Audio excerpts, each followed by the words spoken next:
Keka unu mere ama na ụnụ dị mma. Kedu nu ncha bụ ụmụ? Kedu na ife na-eme? Oh God, oh. Kedu ihe na-eme my people? Greetings, greetings, greetings everyone. Greetings onye ọbụla. Ebe niile na-agba gara gara gara gara gara gara gara. Hey! Na wow. Na aza call today. Amazi m mgbe ụla ji wee buru m. Azagide m call today. Zagide call, zagide call, zagide call, zagide call. Ike call buru m ike. Nsi otu a ka ihe a na-adị. I don't really understand. A lot of people na-agbaghalị na-asị nwa ada na ndị anụnwa na panic na ụjọ na-atụ ha mụnekwa na ha na-lament na ha na-agbaghalị. Amadị that na ihe a niile na-eme na ha they know the truth. For these people, they know what is playing. Ha ma that na akpapụgo ha n'ụzọ. They are just pretending. Ha just name edobe ahụ that nwe ihe na-eme that na n'udo pasa na ha kapụ n'ọkụ. They know. Because the level of people mụ na ha kwu today gosi that na ndị anụnwa n'ụgbọ agago ha ebe ha tiri agbachibe ebe ha tiri agbachie ya ebe ha tiri otu ọ bụ na lock go up nna Chineke nna afụbe m ụdị nwoke dị ka Maazị Nnamdi kana man that na this man that is no far ahead of these people. Unu fi na okwefu noise ha na-eme na social media forget kwa ya they know that na already it is over for them. Otilo they know. Nsi na Zagide call today. Zagide call onye nke kpọ enwe power tozo na you know no. Enwe power tozo na you know no. It is not business as usual. Now you know no say things they go on. That one no mean say nothing they happen. Things they happen. We move. Please, when you join, kindly touch the like button. We are live and we are direct. From Israel, we bualu see anywhere afro around Israel. See na ha put a mem or to blue flag anyhow. Now I got lock her up. See Olugo that level sim yes. No Fabru flag mem bottle a lock offer up. Get the flag if I gave flag Biafra. Flag Biafra kafagebu. Fabri lock her up. The question should be why would you wear na Fabru flag Biafra? A lock offer up. Who is giving the instruction? The person giving the instruction. Get if one were to achieve na Fabru flag Biafra. Why not allow them to carry flag Biafra and not to do or not to have anything to do with IPOB organization, but at least having Biafra flag, it should be allowed. Hello. Okay. Lugo that they know. Onya kachina saji we na agba na page yesterday.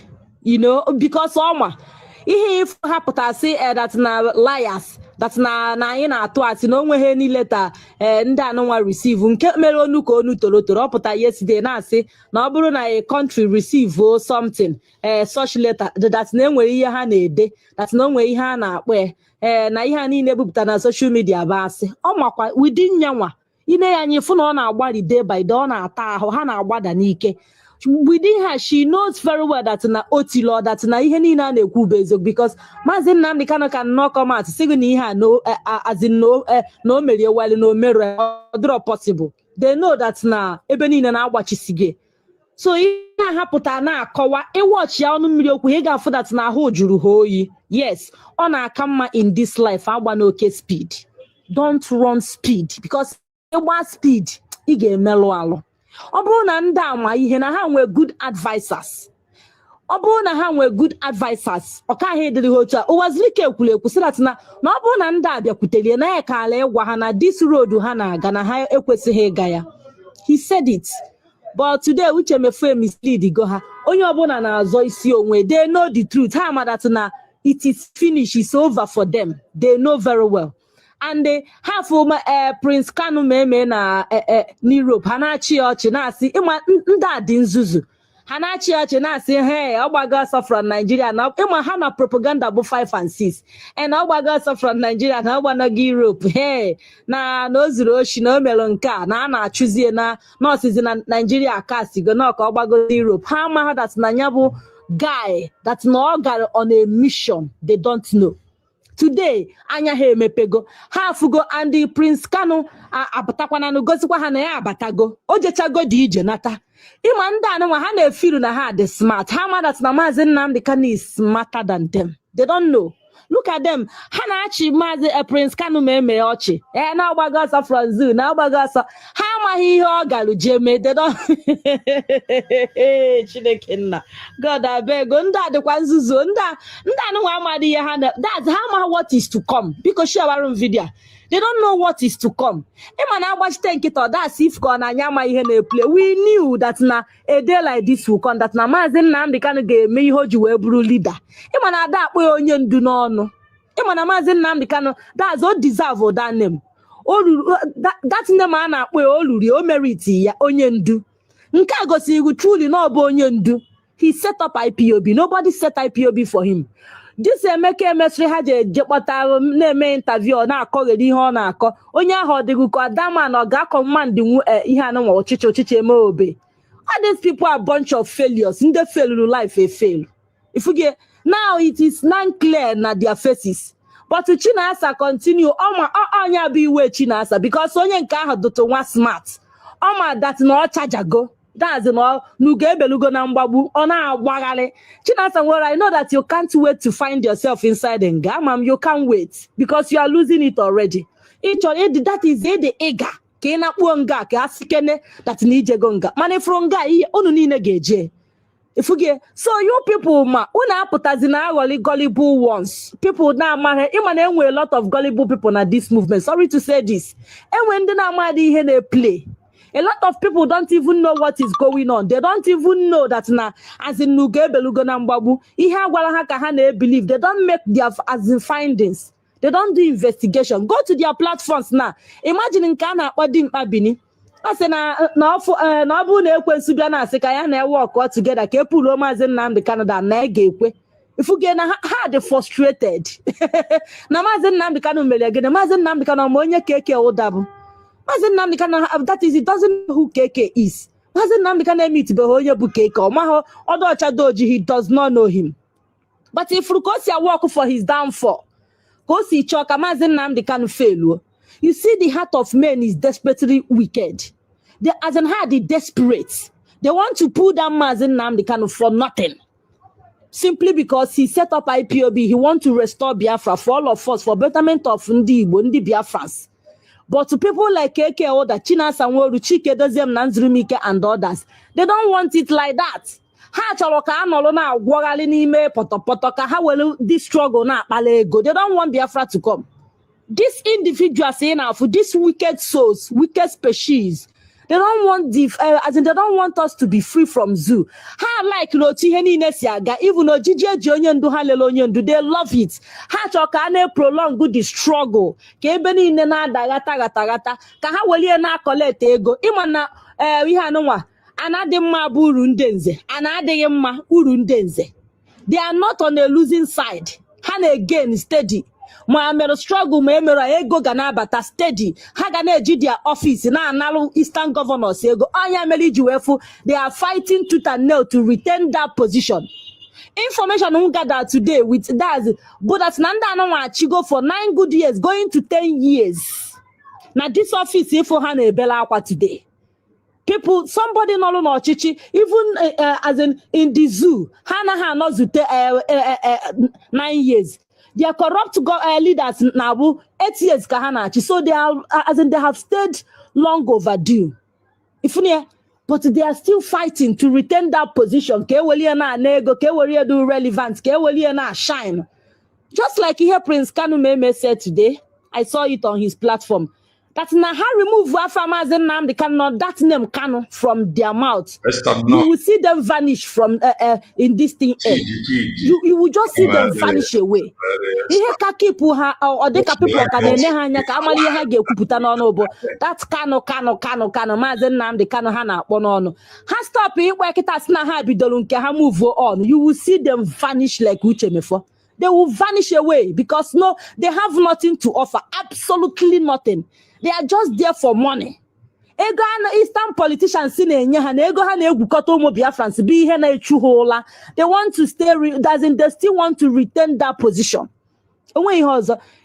They want to pull down, draw these criminals, carry the offense of Mazi Nnamdi Kanu to them. Ha na Mazi Nnamdi Kanu ọkọlọ ọnụ. Onwe ihe na-eselo ha na ya. Ha nọkọtara bido plan bụ ịma na if that is Judas, ile ha na nwanne, ile ha na your master. Your conscience ebido na judge gị bido na agbaghalị. Ị na-agba ọsọ mgbe na onwe onye na-achụ gị. As in ihe na-eme ndị a na. Immediately ha lelu Mazi Nnamdi Kanu n'ala ego nke a welu nke na-alụlụ hot. As in ha bido na agba ọsọ na nkịtị. Ha dị restless. Mazi Nnamdi Kanu bruzie a threat to them. That name alone. Can you imagine na ị ga-aga meeting, join your coordinators here? Kedizi how far about EJ Mazi Nnamdi Kanu? How far? Kedizi ihe a na-ekwu concerning onye ndu? They will start seeing it as a threat. Ebido na afụtaziga asabo. Simply because need you a harmless question. Need you ajụjụ see how about Mazi Nnamdi Kanu? Kezi ihe ekwutere na court ya kemgbe ọ ga-emekwa appeal again na court. Kedu way forward nka. Ha ebido na afụtaziga asabo. Ihe ọzọ a ga-ekwu bụ you are working against leadership of IPOB. Ihe aka ha ga-ata gị. They will start calling you sabo. These criminals are enough. These crooks and wolves. They coordinate. They put on your page. They God bless Mazi Nnamdi. Obule a threat to them, complete threats. They will start looking at you as a sabo. The coordinator has no answer to such question. All these coordinators, they have no answer to such question. Mana, if we're going to, we must continue.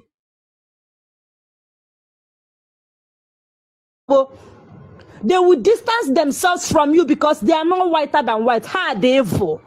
They sold onyendu. They knew what happened to Mazi Nnamdi Kanu. Ha mi ihe melie. Onye melo ha ji wee puta na afọ onye ọbụla stand with Mazi Nnamdi Kanu as sabo. Because that's not how my ihe mere Mazi Nnamdi Kanu. Kedu ihe bụ that na mmadụ ga-asị God bless Mazi Nnamdi, whatever Mazi Nnamdi Kanu said goes. Ha na-afụta as a threat. Who are they? What have they done? What have they achieved? Gịnị ka ha megolo achieve ha ga-eji wee na-afụ people as in na stand with Mazi Nnamdi Kanu na-afụta ha as a threat. Without Mazi Nnamdi Kanu, who know you? Without that man, as in, can you find yourself inside IPOB? How dare them start challenging Mazi? As in, I don't really understand. Go to their platforms na hana gossip gali that place. The truth, they know that na emechisi goes on in against them. Chike doze mi isi kago je de papam. Chineke abugogo na agwa mono. Isi kago kwe for deceive your gullible followers. Chineke melu ge bedo kwe for nga onu ni get yenu ready. No charge go. Chika doesn't make for class now. I don't need to tell you. If you no class, you know man na akpọ coat na dey rugged na ebere nke ama na obusu ka ewo. Akwe for Chris Nwogo, akwe for grammar. If you steez, if you I don't know, did you notice the young man? Did you notice him? It's an honor Europe, it's an honor Switzerland, honor America, United States of America. Honor nisi mmiri ime pam anwuchi koge. Ime anyhow. Okay, his capacity, right? Ema the guy. Ema the man, ema ihe omenwulu. Chika doesn't need the hair color because ema ne ubusu. Ine deka kerosene. At least by now you go info about him. You want to go some things, some details about Mazi Chris Nwogo. Our new HOD. Head of Directorate of State in IPOB. I'm a name ematago nyobo. You will get idea big na agbara neka ime anyhow you go receive anyhow. It is not a threat oh. Ime pim. The newfound angel of Christ Nwogo. He is the newfound angel However, I know here, French. No, Makamele, please do well and touch the like button. I'm here in the GP. Can never.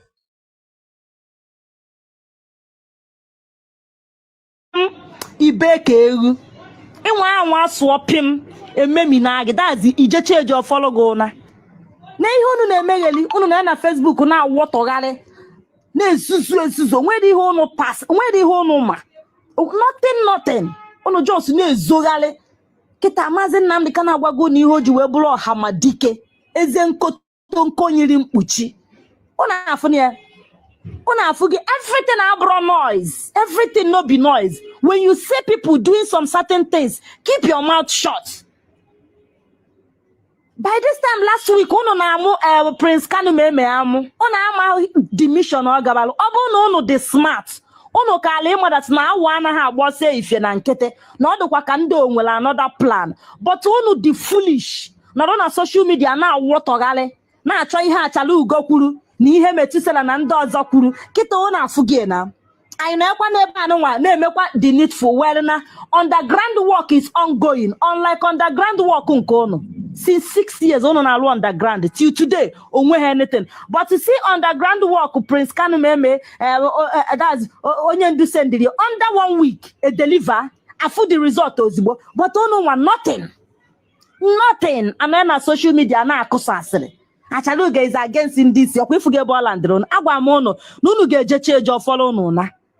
coming out to lie against me, to tarnish my image, tarnish other people's image, ona go suffer. That suffer kono just will start and I just begin.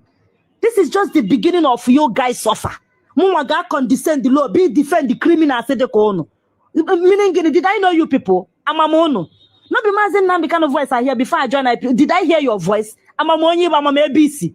Also, did I know where you come from? I don't know you guys. I'm on from anywhere. The same him can no voice. I will join your IPOB. I cannot choose you guys over Maazị Nnamdi. It's never done anywhere. Other possible. I can never choose you people over Onyendu. The man I heard his voice and joined. So I don't know who do as a mono just so join ya the same thing that's to see join the we join ya. We anything do special about you people, but the man has been there kabashing, preaching the truth, kabashing the truth, winning souls, as in facing reality. Otupanya kuro gosi anyi diakoro. Tao kwa jala anyeze ihunu gejikwu ụgwọ bụ blackmail. Ọchụkwa nwaanyị ọchụhọ nwaanyị eche nunu evidence against Onyendu kita all the go clear to everybody that you guys have no single evidence against Onyendu. Una no get anything, nothing, absolutely nothing, just empty noise. Akwana se nunu nwe video nunu go play cassette. What is still holding you guys? Gene ka juni play cassette ndala Maazị Uchechi awụọ unu nana awụrụ unu nana fudazi completely. All wutokolo na wutoko. You fake assurance. Bunyu fake uche. Now say no, don't worry. If I release, what release you go? Didn't call release it. Mere gossip omonwa. Asre just empty asre omonwa as usual. Onya kuchechi release ilono. Una di go disappointed because no na go far. Na Maazị Nnamdi Kanu. Iga chizazo aburu go. Una cannot go back to na vomit again because since you no hey. God, that Chineke ekwekwana ka n'ụwa as a man can believe na wine. That's the can bring all my trust to a wine. Eh? Look at in the trust to Maazị Uchechi. Look at how their end is where they ended up shamefully. Unu ended up in a shameful way. Una don't end up in a shameful way. In your next life, learn how to be a man. Learn how to stop gossiping. Learn how to say no to gossip as a man. Maazị Uchechi alapụtago. All that's all apụtala ụna alapụta. All that is all ụna aghọli nke bụ that na nke nghọli. Ihe ọghọlili ụna adịrọ mma. I have evidence. If I tell you people, wee bụrụ na onye ndu chụrụ nwaanyị, ojekwa Kenya, oje Kenya, onya ka Maazị Uchechi ji amarụ para na social media niile, na ama para everywhere. Or that's if ko nwere anything against onye ndu. Nothing. Today na unu achịkọta n'unu we unu na abis. unu na-asụ koto one place. Una no fit do anything. Mazi Nnamdi Kanu is 1 billion ahead of you guys. Una no because abu no ma something. By now, ya can ma level anyị ga na this struggle. But you guys failed. Unu failed. Neya, onekwo mgbe ahụ para. I have evidence. I kpọrọ unu cassette na life onye ndubili. Go unu ade ebi life nke unu. Unu ade okay because na bụ leader of indigenous people of Biafra. For that reason, onwe the right to be life can weke as a man. Onwe right to be happy in life. Onwe right. A man tagola as in for so many years. A man jegolunga several times. Onwe right to be life ya. Onwe right for a minute more for as in for a week. Go kulu mendo because none as in naturally wetero no Biafra. Fear on Chineke pokwo no ko. Fear on shame on you people. Shame on each and every one of you. Power no. Unu melalo. Unu bundi hojo. Kettle calling pot to chako. While no unu ne bia jondo. Unu that's unu bu the master of our jondo no unu. The gatherings unu na gather all over Europe. Gini ko obu. Is he not for kwaiko? Is he not for jondo? Unu bia na George Mazi Nnamdi Kanu. A man who jegolunga several times. Ochaho na anya. If not for anything, for that nga alone, nga na that appear every now and then. Une jigo dia consider the man that's not na abane. That's not the man who a human being. Nobody is perfect in this life. If at all, na allegations unu na ebonye ndu na ezioku. Unu we puta conspire because of ego no nalo. Kunu pull Mazi Nnamdi Kanu. Unu afugebo no landiro wono. Onwe egwu no ncha. Ihe la cover no niile criminals ndoshi. I can't imagine that. I can't just believe it. That name will a time defend these criminals. I believe that name will a time defend all these cowards. God forbid. Chineke forgive them. I believe that name will a time that na stand na defend these fools, these bastards, these idiots. I did not know that name will a time in this my life defend the Romo cowards. I defended fools. Thinking that Namune defend the people. Woloma ko fools that we gather enemy in my life. We gather others enemies against myself. Nchena ndene defend the bomb. Today look at them. That's criminals. Look at them. Look at fools. Achalugo the white. That's the the whiter than white. We defend the homo cowards. Eh? We defend the homo fools. Criminals. The money mongers and power mongers. Nebe power land ono. A man who put you into power. Keton is in a fight. Are you not a criminal? Oni bronyoshi. When Lion Ibu came out and said that that they're going to expel Mazi Nnamdi Kanu from IPOB. These fools never said anything. These bastards never mentioned as in said a word. They never say a single thing. They backed him up. These fools, these non-entities, they never shouted on that guy. They never cautioned that idiot. They never cautioned Lion and Mafia. They never cautioned him. Rather, they backed him up because Maha meeting. I said it that time. That Nihabu meeting ano. Now one have safe and kete. Nihabu the meeting, gatherings of vultures. Today, oh my chogo. Ayona Mafia puta mepo no jature. Obuna imana wata clean na edunyeloshi. Ne job agbawaja. Obuna obu homo coward sir. Send the Lion Man. Na hand solidly behind Lion Man. Or can he make that statement? But whom idiot sir? How back they are up? At the end of the day, they are now singing the same song. Mazi Nnamdi Kanu has been expelled from IPOB. And Omegon Kaza. Oh, Jiribawan Nunefe, Chukwa, Fiano, Chineka Bono. A man that put you into power. A man that made you who you are. That picked you up from bush. A man that picked you up from a forest. Make it irrelevant before the people. Kono turn or back. Say no mega yes. Fiano, Chineka Pono. Onwu buono. Onwu bukono ncha. Onwu bukono ni no onwe buono.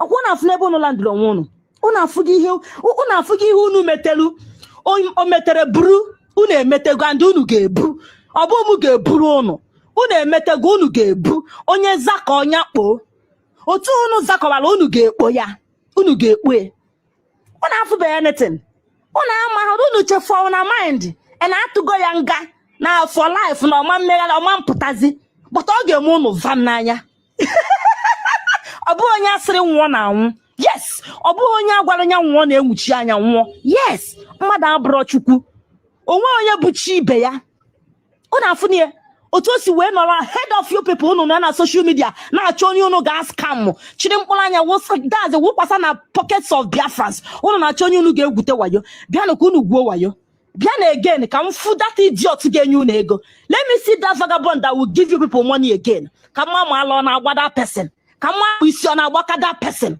ka fụkwa onye ga-enye unu ego again let me see the person that will give you people money again ka wash ya ka m fụ onye ga-enye unu money again in this struggle make I see ka m fụ onye unu ga-egwute sana again ebe anyị nọ ebe a ọ drop table jenu chọrọ ọrụ jenu lụọ ọrụ go and look for work go and look for work IPOB bụ charity organization jenu chọrọ ọrụ jenu lụọ ọrụ na say it don cast otilo ọgwụgo it is finished jebezienu na ụnụ arụsigo ndị oshi ụmụ anụmanụ nwụrụ anwụ Maazị Nnamdi Kanu tinyere unu na seat unu nọ osisi unu litu unu turn against him mgbe ọ na-etinye unu atọ kwa ha against him unu agwakwa ya no that na ino na Kuje prison you cannot appoint us let us wait until you come out unu wholeheartedly unu mee ya ihe anụnwa unu mee ya acknowledge mee ya accept makpụrụsia na power today osisi unu lituo ka ndị ọzọ take over unu jụ unu tanzie si na unu asak ya na n'ime unu na Maazị Nnamdi Kanu ka onye sakiri ibe na Chineke nna God abeg God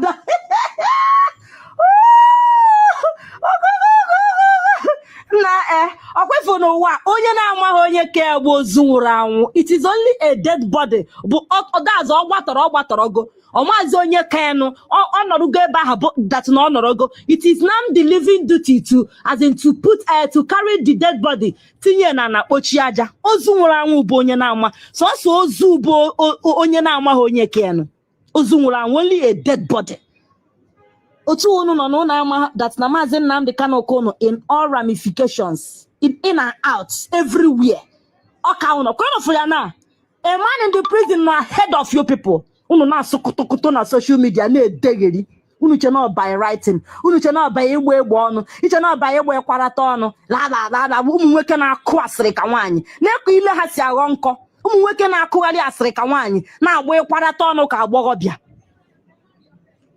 nke ifuru iche na ọdịmkpa ịma ha na-agbọghọbịa ka ọ bụ na-agbọghọbịa nọ n'ime look at them ụmụ agbọghọbịa na-agba kwarata ọnụ shameless people actionless fools actionless bastards unu enwere action not even single one Uchechi bịa Maazị Uchechi gbarara bịa here ozugbo come on gbarara bịa this side gbarara bịa side abịa here bịa ebe a it's na gịnị merụ did I hear you say that na enwere ihe na circulate na social media that na asị na isi file go divorce for your which husband are you talking about Uchechi ka m jụọ did Maazị Nnamdi Kanu married you ụbọchị a bịara ịgba nkwụ gị ọkwado adịka dazi military abata n'etiti mbara ezibe nna gị rọba mmanya tiwa ka ọ na rọba mmanya etiwa ha Uchechi si na onye na-anụ gị bịa hie gafete side a bịa kwuru ebe a Uchechi si na onye na it's na onye bụ your husband anụcha m ihe ikwuru ọfụma it's na your husband bụ onye ị na-awụ ya ala onwe ihe na-eghughe gị Uchechi it's na ogene I don't get you na that na asị na file go divorce with you Chineke kpọkwa come on shut up that your stupid mouth onye ala onye na-anụ gị come on sọtọrọ gị ọnụ na kpuo nsị je zuo ofu nwe na-adọkpụgharị come on je chọọ nni nye that boy ka o rie ọsịsọ na onwe ihe na-eme gị n'isi come on je chọọ nni nye that boy ọ dị ka ị na-apụ ọ dị ka onwe ihe na-eghughe gị n'isi ị bịara ịsọtọrọ onye ndị ọnụ kedu ndị na-emerụ one of you onye na-anụ gị who dey marry you na-apụ ala ka onye si na-anụ gị onwe ihe na-eme gị na brain is there something wrong with your head ka ndị na-abịa amachalụ for onwe ihe na-eme gị do you think we don't know your story come on get inside also before anwasịa gị eze n'ọnụ ọ dị ka ịlabaghị ịtọ ị na-abịa gwa onye nde what do you mean na gịnị na-eme come on get inside also ka nnu dewe onugwu na ala ada agwa gị information that na asị na file divorce onye divorce a ga-ebugo ụzọ n'ogo traditionally before you na-ekwu okwu ihe anụnwa that na file divorce. Ka onye ma gị, did anybody recognize you na Kanu family? Onwe ihe na-emeghị n'isi. Were you married to onye ndu? Is Mazi Nnamdi Kanu your husband? How? When? Biafrans get unto you for record purpose. Did they ejele enu agafua? Did they ejele enu this agafu woman? That immediately abata nambara eziben na itotu mmanya kwụwa. Roba eji wee bute mmanya nkwụ ọcha ben na daze dawa. Onye ọbụla turn ọka ana. So mpo onye ndu wee na-asị, hey, that's na kedu ihe a ga-emezi after ka anatazi onye ọbụla narie before the arrival of Uwazurike. Uwazurike wee buru ọgịa wee land there. That was the as in the end of the party. Onwezi ihe mere eme. Onye ọbụla na bride price ya akwụrọ.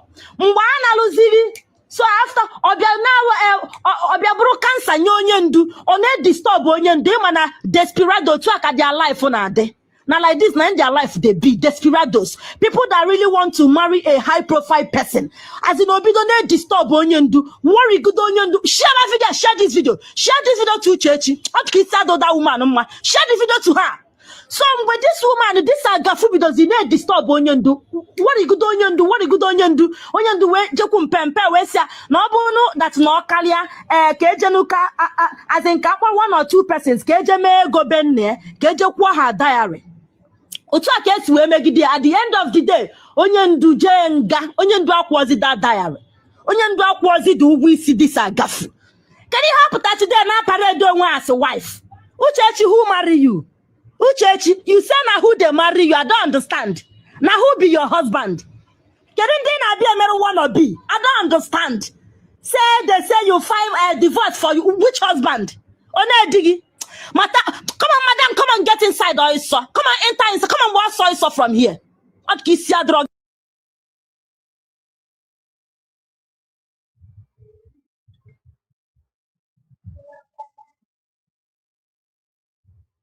Right.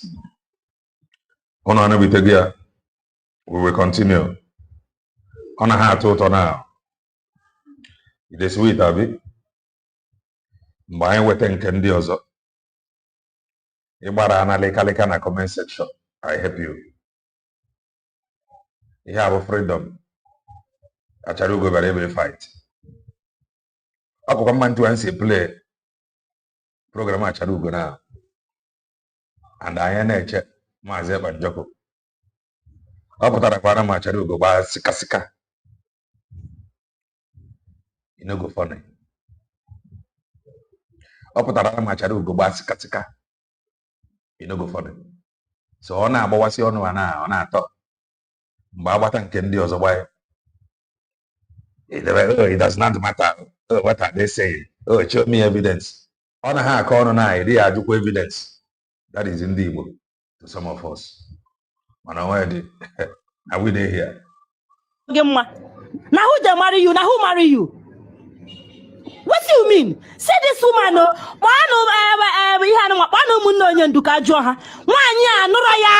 nobody married her.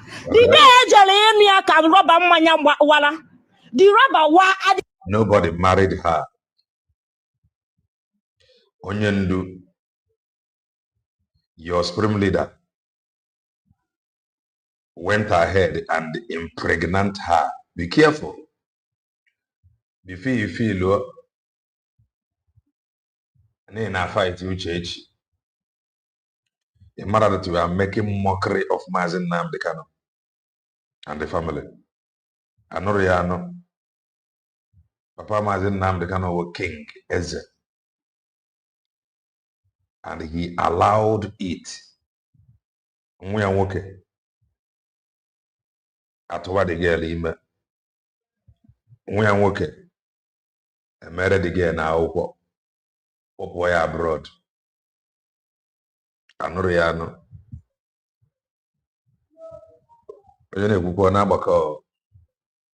Before you make mockery of your leaders, thinking you are fighting with church. The end of the day, no kuzi. Kamalo target si we mi ha no wa. Kamalo target si we jezie ke emegwe. At the end of ono makawo onye ndu sado. Before you know it onye ndu jenga. Okay. That was the end. Nwaanyị enweghị ike itoro ọnụ ogologo kwuo the truth. Okay. She can never say the truth. After going and doing from that. Chukwu gbaga ọkụ. Let me block you. Farm one together. On your actually block now, maybe someone that has different opinion. On to Akayes when I got very soon. I got that. So I am to have that from Nga. Jana Muni every among one. Or God has said the family have not said anything. Achalugo where Buzina Kawa. Now good. Come on, fuck out from my page. Come on, get out, bitch. Come on, get out from here, you idiot. Unyala. If you get Nyaka today, her attention or no attention, I'll now waggy. We shall come on, get inside, madam. Come on, not one side or is so here. In our quarry. It's a next nigga pull on your dudan. It's a next nigga pull like. I want him on what Achalugo is doing now. No, I'm a mockery of Mazin Namdekan. You think again. If I know now, I know why I know, why I am on one. If you don't know, no, I'm a mockery of Mazin Namdekan. You think again. Anybody that loves Mazin Namdekan, it is a must or an advice. Advice Achalugo to slow down. He have another get to do with Mazin Namdekan's wife. He have another have to do with Mazin Namdekan's wife. Onye na-ekwu okwu ya o were uche.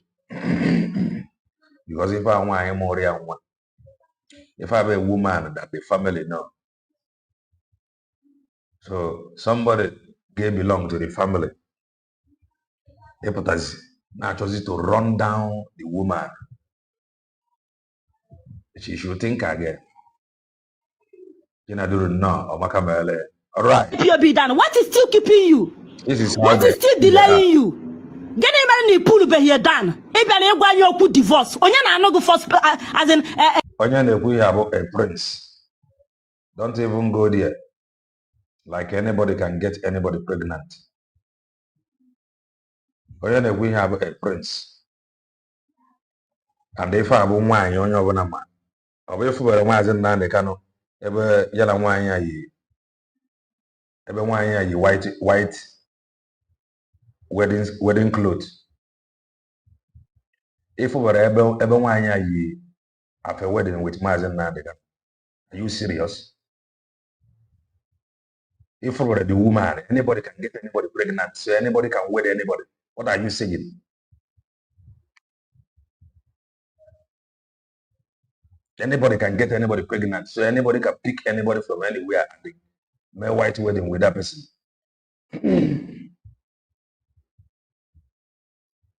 At the first place.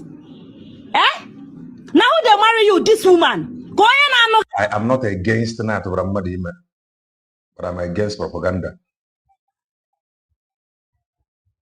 If you're not called issue, if you're not joking, anybody can get anybody pregnant.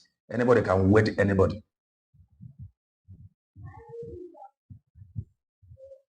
Into us here run here now or not.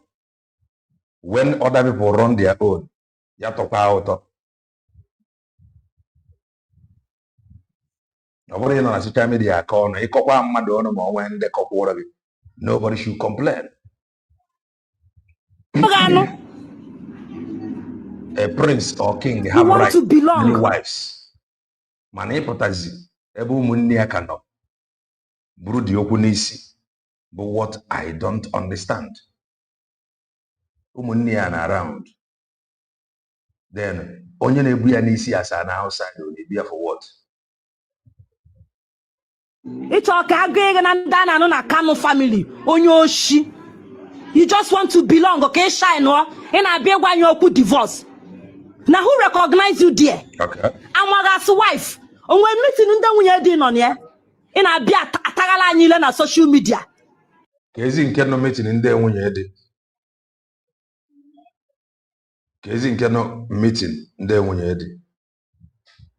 And I do relevant na social media. Na be kanu kamama ga do relevant eba. And I be a dead. Can we take na page goes ka da ze kampi wago no. Ọdụ ka ụjọ ada atụ gị ị na-abịa ibogido Maazị Nnamdi Kanu ebubo ị na-asị na asị na ịfaịlụ divorce ọ na-edivorce a ga-ebugodo ụzọ nụọ ọgụ bifo ị na-ekwu okwu divorce ka hapụ ịnụ datin n'ọnụ gị again ahụ adụrọ gị. Just imagine this thing ị na-akpọ Maazị Nnamdi Kanu your husband yet a na-akparị ya gwa nkịtị ị na-abịa eklemụla anyị who you are not. Gbara ụkwụ ọgwụgwụ nwụọ ka uche gị dị ya. Because share this video, just share the video. I dey hate and make person come dey look fake life. Thank you for one put na ebiri anyị fake life na social media. Onwe ike ime kwa nnukwu eziokwu. If to say we no know. My job is to share many videos. India.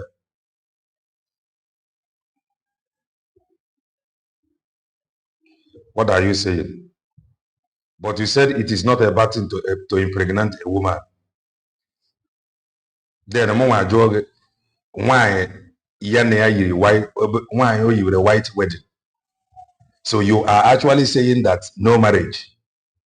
Or if you know, no marriage. And that from a white wedding.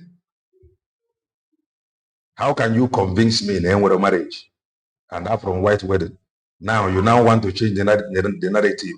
Don't put in it a way it looks like Maazị Nnamdi Kanu did a very bad thing to impregnate her. So how about the white wedding?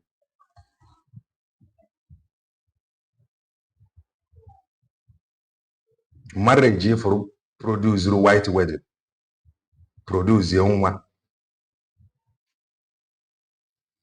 But something marriage after the social media where you are now we see without hearing from the person. This one now is fine. You don't need to hear from Maazị Nnamdi Kanu. Man, other people, when the other people want to say something now, you must wait to hear from Maazị Nnamdi Kanu.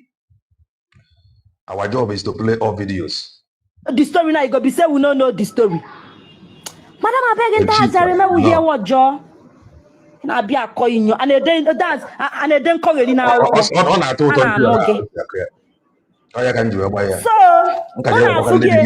how they want to put that Maazị Nnamdi Kanu on forget now they don't finally put an IPOB and Maazị Nnamdi Kanu. God, I beg you. The fight did not start today. The fight did not start today. So the family should start the fight first. Because I have from Monday, Monday, okay. So why is it difficult for Monday to start the fight?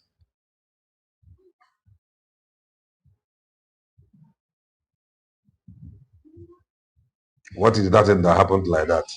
Na mayeji wejebejelo wine darada.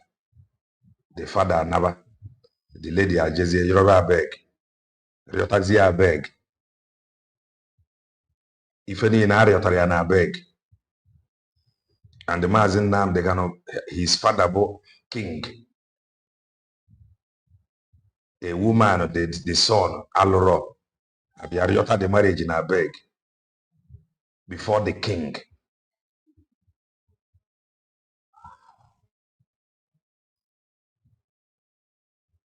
King, not just any other person. A traditional ruler. A custodian of tradition. When to say no you. And the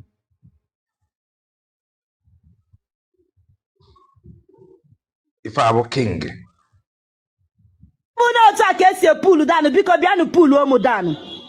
That's why they did not allow her to enter kitchen. I'm telling you,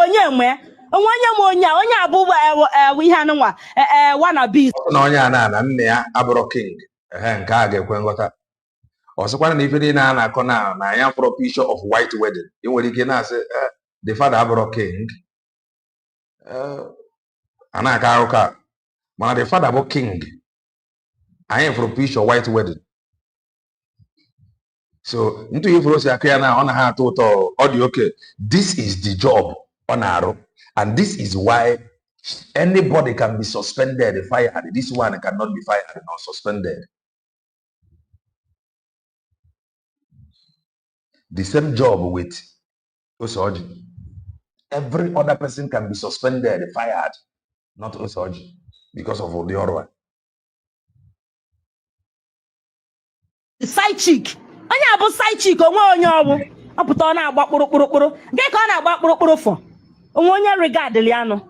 I'm coming to that. Ọ bụ na Maazị Nnamdi Kanu truly no bụ die. Ọkwa kwesịrị stand stop what people na-akpali die. But nke a bụ she went and be whining and dining with those insulting her husband. You see these things, Bona, when you throw question or when question is thrown to the media, on a chobantu gesiga gabakuya, forgetting onye nekwu makia, onye representative.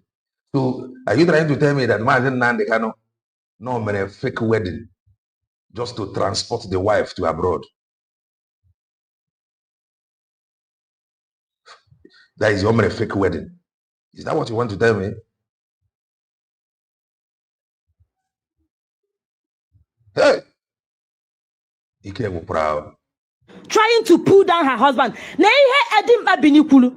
He said that no buru no ofu na ekwensu biakwute now. Si ka pull ka ya na work all together. Ka pull Maazị Nnamdi Kanu down. That na ga join na ekwensu ka pull onye ndu down. And this same Dimba Bini, so this woman say picture ya na eme jolly na italo.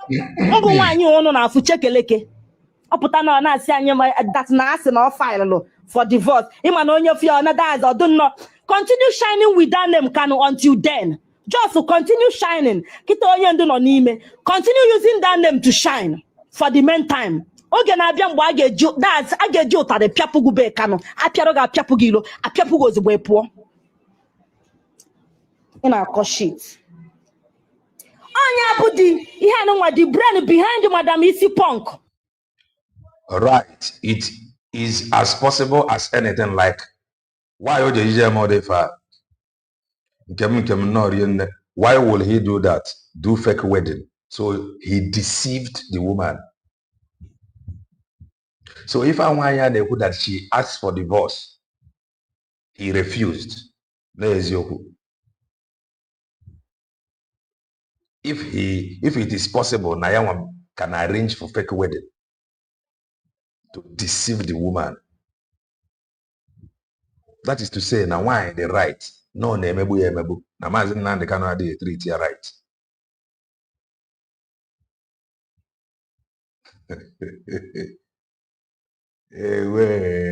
Nwanyi imi ezi, ọ nwanyi a. Onye nye the bullet o ji wee filuo na ọ na fight onye ndu. Na-akọrị ụmụ nonsense ihe na-enwere isi n'ọdụ. Ihe abebeduhu n'uche onye ndu for one day. Na onye ndu jikwa wee chụọ nwaanyị na o jikwa eme nke a. I didn't know if I get married nwoke ije apụ ka iji ime fake wedding with wine. Kedu ife ya married nwoke eme fake marriage, deceive a woman, make fake marriage, and take the woman abroad? Like, if the man stand it again, or to the woman, like or to before, he lied to the woman into can the woman believe no love her, marry her, or spend the ego, boy abroad, just because of what?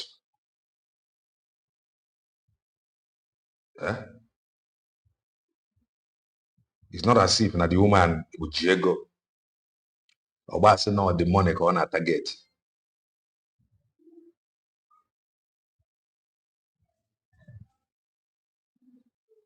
So Maazị Nnamdi Kanu mere fake wedding. So because in your own child, marriage no day. Nothing like marriage. That is to say, now the picture of the wedding that I saw is fake.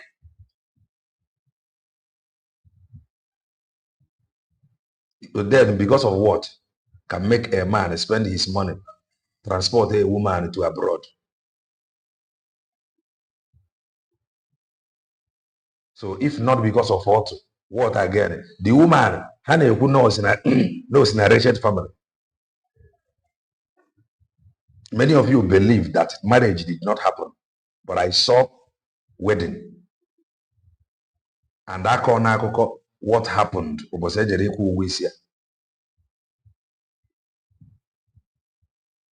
So also I'm after a picture wedding now. And when you get it, say okay. So if I fake, eje ṅụọ mmanya na club, just ụmụ rubbish talk, ụmụ nonsense akụkọ na-enwere isi n'ọdụ. I just say we dey disturb our ears. Na onye ndu jikwe wee je chụọ nwaanyị, o jikwe ṅụọ mmanya, o jikwe je club, o jikwe go moto. Imagine, so onye ndu ga-agba, as in onye ndu ga na-eji ọkpa aga. Just that's ụmụ akụkọ a na-enwere isi n'ọdụ. Ewere pụta na-akụgheri na-akụ inye up and down. I don't really understand. Kedu this story bụ nke a bikonu? Mmadụ nakata n'ọchọ ofu ihe na-ekwugheri. Ụmụ ihe as a nadu relevant na the struggle. E will not distract people. Na Maazị Nnamdi Kanu Jelo Club gịnị me? Is that a problem? Ụmụ ihe ọjọọ done at this thing now. Is there any bad thing in this whole thing? Onye ndu denounce go Biafra. The answer is no. Then why are you worried? Why are you disturbed? Ke ihe oji bu headache nye gị. So onye ndu cannot live his life again because not our leader.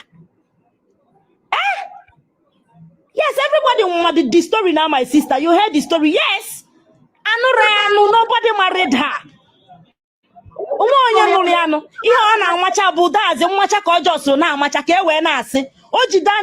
Just like Prince Meme said, if they remove that name Kanu from their mouth tonight, they will vanish away. They will just disappear in a twinkle of an eye. You will see them no more. So they know what they are doing. Did they want to still remain on social media? If they stop mentioning that name now, that will be the end of them. You will stop seeing them. Look at them.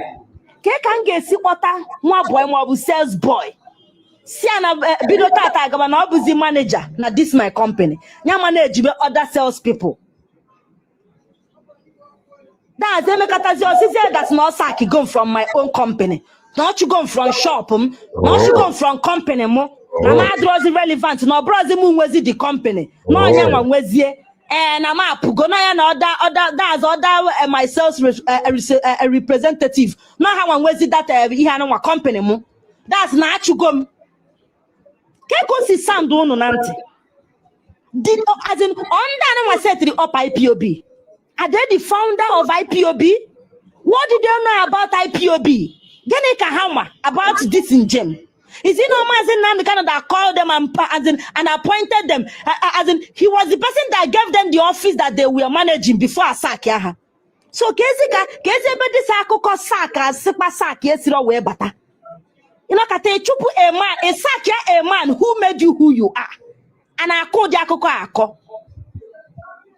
Ina that's ina big one. Nanda wanna have distractions. They just want us to remain like this. They just want us to be doing a back and forth, so that Kaha enrich. Kaha gather money.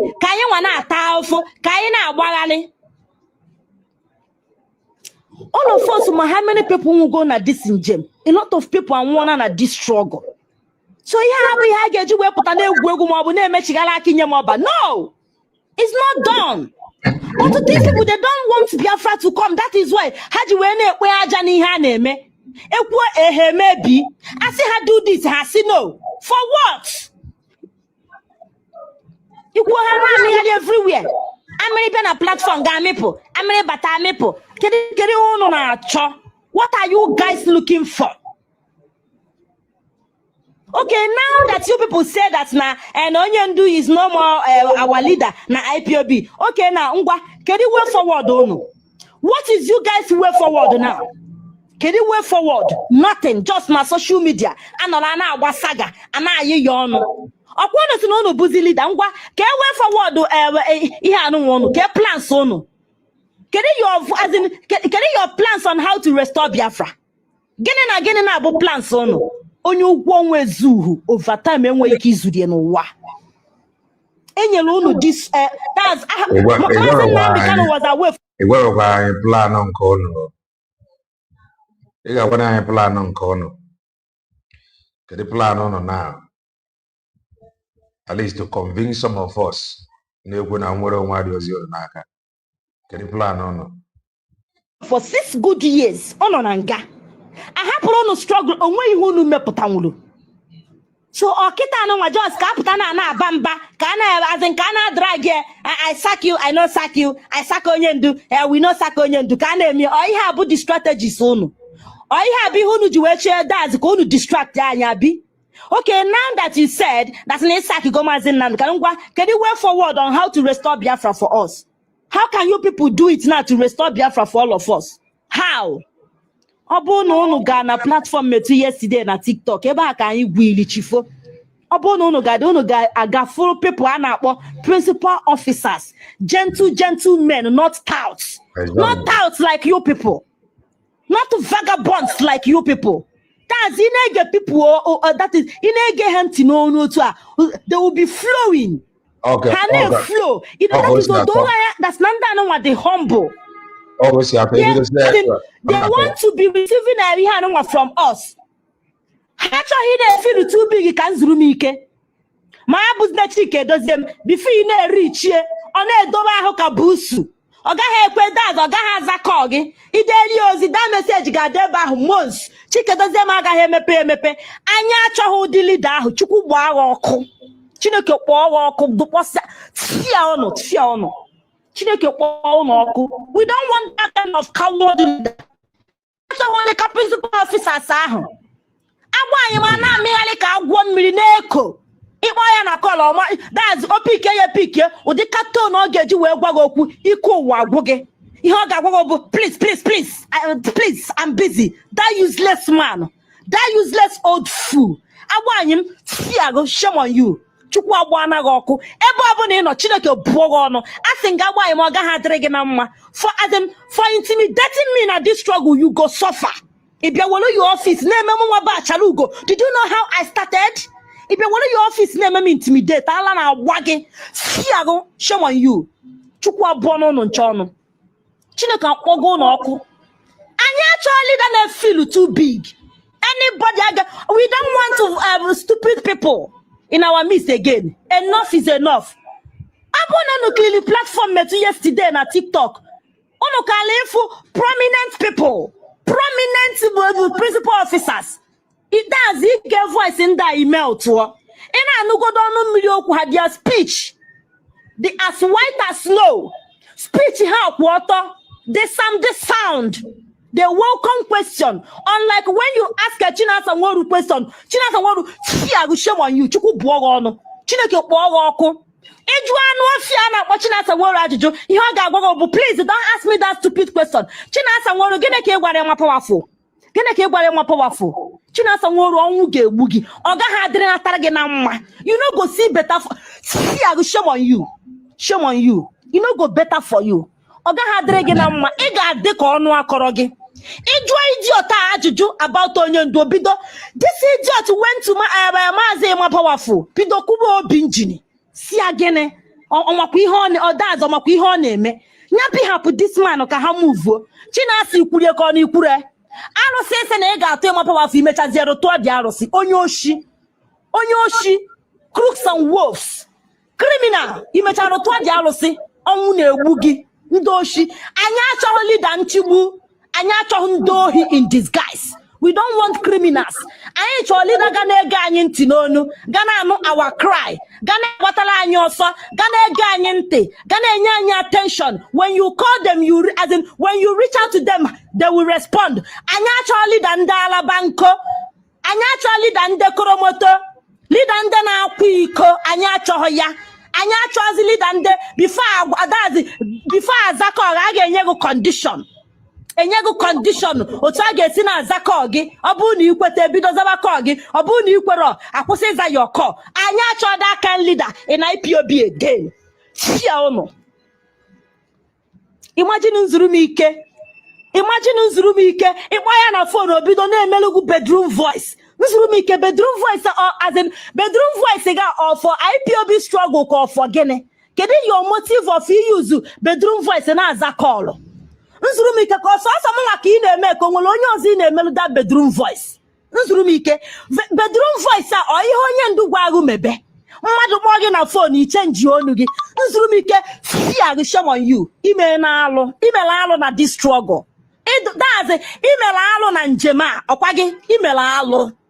Email alụ onye ka iji welu your last card je buo ukwu nwanyị na-akwụgharịzi na as in na-akwụgharịzi na Germany onweghị ihe ị gadatoro aka ị na-akwụgharị na Germany si ahụ ịbịa na IPOB use bedroom voice ịzakọ ị na-use bedroom voice ị nweghị ike ịzakọ ka a leader zakọlụ dị sound si okay nwada no problem okay me ihe a ga-eme let me put call through let me do one or two nke a bụ ibido that's ibido bedroom voice ị na-use bedroom so Chineke ma people ị use go bedroom voice for nsuru m ike ọ gaghị adịrị gị na mma ị ga-ata afụfụ n'ụwa ọkwa gị for using people because of your power for intimidating people giving us condition before agwa gị okwu Chukwu ga-abụ gị ọnụ onye oshi nwụrụ anwụ ị na-abịa emere anyị bedroom voice for as in what for what exactly why maka gịnị why Chike dozie message ederie since ọ dey respond ọpụta ọ na-ehegona always busy doing nothing Chike dozie is always busy doing nothing ọ na-ehe amamihe ọ na-target amam his target I don't know ama Nkechi na-asa bụ always sending me on a mission ọ na-pretend anyị anaghị eti mmanwụ agara akpa gịnị ka ị na-achọ na gịnị ka ị na-achọ na inbox Achalugo ị na-achọ gịnị na my inbox onye oshi ị naghị eti mmanwụ a na-akwa aka n'azụ Chukwu bụrụ gị ọnụ onye ihoriho tiago shame on you don't worry ọkwa ifuru unu mmebe dazi mmebe unu kirikiri onye alụdị unu mere aga na-ebupụta adazi time abịago mgbe a ga-agwa unu n'anwụ asụna no one n'elu ndị na-eme onye ndu analyze look at them na ya ụmụ koromotos look at ndị na-eme onye ndu as in ha na-eme maazị Nnamdi Kanu analyze just imagine nzuru m ike inye condition otu m ga-esi akpọ for what na by force amamonye bụ what is my business with you iwe onye ị na-enye m bedroom voice ọ bụ na m agaghị Chineke kpọkwa agha ọkụ iche na amụ mmụọ romantic iche na na-eme ihe romantic onye oshi onye iberibe dị mkpa ha otu ọ na-ekwu ka nwa ọfọ for what unu na-achọ onye unu na-edefile ndị oshi nwụrụ anwụ ụmụ anụ ọfịa leader anyị chọrọ na-abụ leader that's a normal leader asị ga-abụ onwe ihe ọbụla a na-ekwu otu anụnwa a na-eme ya eme ịkpọ ha they will answer you normal without attaching anything without using any kind of voice any kind of nonsense that's it without ikpi onu azaghị call gwa gị okwu ka as in ka a leader or the understandable Imalu, no, this is my leader. No, I'm talking to my leader. Please hold on. Hold on, no, you're a leader. Not to leader Ruana. Leader Jao. Every time you're not Chiha Jao. Leader Jadazi, leader Jao. The same you put a limit and then they can analyze it. It's for your own. It's for Dibiri. It's for Ari me buru go nwem. Chukwu bụrụ gị ọnụ onye oshi.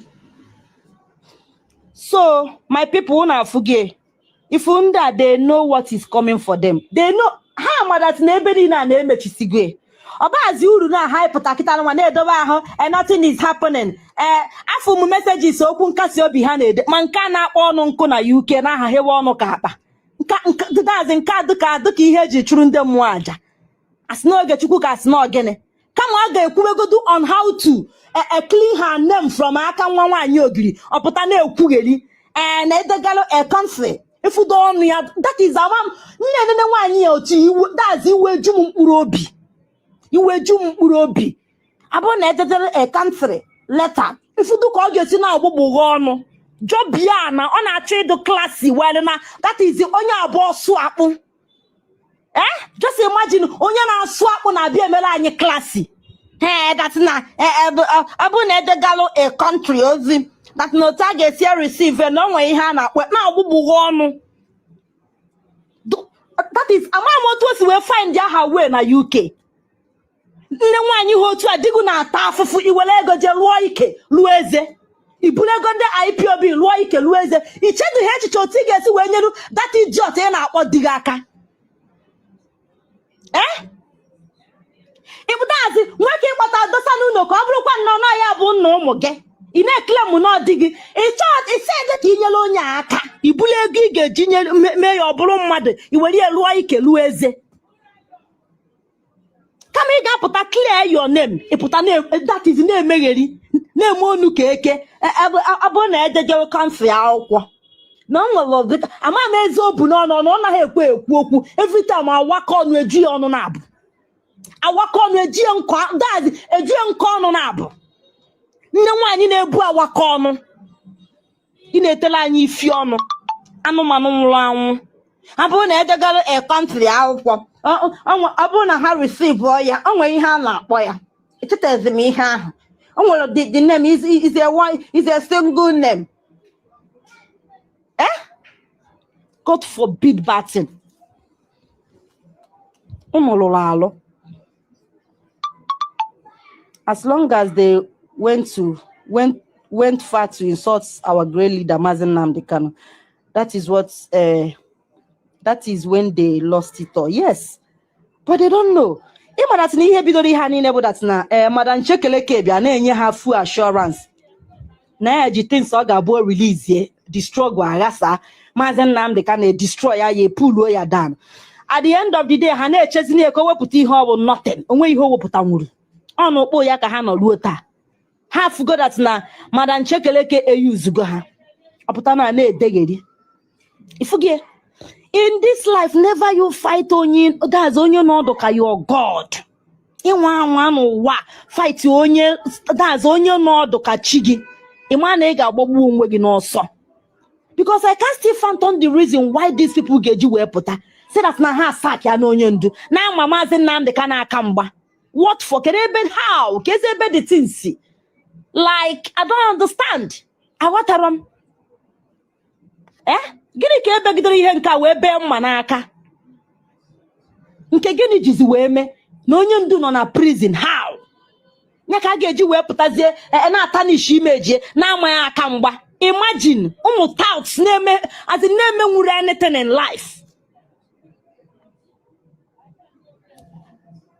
Lion Man okpogudo ntụ na Brazil kpogudo ntụ na Brazil ọ dị aka isi ojugo obulie phone ya si na ọ na-eme video o mee video tu anụ ọ na-ekwu ihe dị ka a ga-aghụsị anya na-akọgheri na a ga-asack Mazi Nnamdi Kanu from I remember the day Metu called him on phone. He joined Metu's program. That na Metu no life. Ihe niile ọ na-akọgheri Metu wee jụọ ya si ya can a tenant sack a landlord? Ọ sị yes na ọ bụrụ na that landlord anaghị eme ọfụma na ndị tenant ga-agbakọ aka chụpụ the landlord. That day ka mma na that guy nọ under influence of ntụ.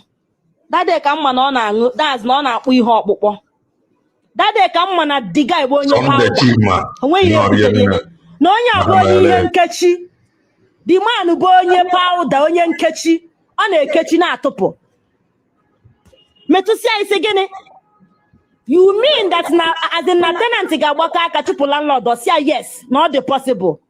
Mma na onye a gafego na ọbụrụzi mmadụ. Mazi Nnamdi Kanu anyị niile nụrụ voice a wee join ya IPOB. Ka mmadụ mepere ọnụ sị that na a ga-asack nwunye then the struggle agaba n'iru. Okay, juzie ha for the past 6 years Mazi Nnamdi Kanu are not here with us. Gịnị ka ha mere achieve? Okay, now that they say that they have sacked onye ndu, gịnị buzi their way forward? How are they planning on how to restore Biafra for us? On this social media ha nọ na-akọsa ọnụ. Go to wall Chinasa ka ifu ụdị iyi ọ na-akpọ die ka ifu ụdị akwa na-ebe ọ dịka onye a na-asagharị n'ọnụ na-enweghị reserve ga-enweta egwu Biafra. Chinasa nwo the only person all these things na-eme now ga-eweta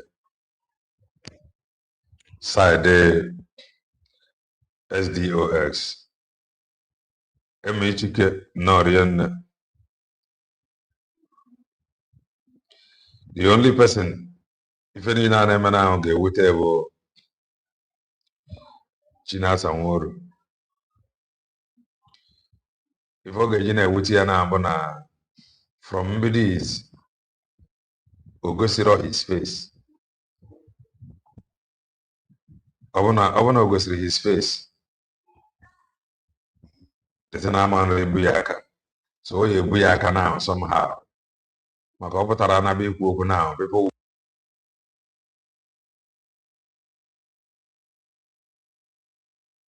ọrụ na-enweghị reserve n'ọnụ onwe reserve n'ọnụ onwe n'aka ọnya nọ ga-enweta egwu Biafra ife ọ na-alụ umelu ughebenu ugheghalị bani zuzu beno megalibe agwa m ụnụ ọ bụrụ na ọ bụrụ Maazị Nnamdi Kanu taa gbafuo kama mgbe ọsọ ịsọ ka onye ga-eme nwunye nobody na onye na-ezo ihie a faceless man ga-enweta egwu Biafra nwoke na-atụ ụjọ igosi ihie na kamera ka zu hapụ efia ka hapụ ime onye ọ bụ onye a ka unu na-ebilivu on Chinasa hey nna alụ umekwalụ onye a nya bidogo ọ bụ na ọ dị capable na ọ chọrọ ịsak Maazị Nnamdi Kanu from his office Chinasa nweru take godo a bold step as in a bold step mepegodo ihie ka ifu nya mepegodo his face ka amara yes that's not ọ bụ man enough you can't just be hiding na-emegharị mkpọtụ bụrụ a toothless bulldog Ibu a toothless bulldog na-emegharị mkpọtụ up and down. Iche na abaghị wo. Show your face, man. Open up. Show who you are.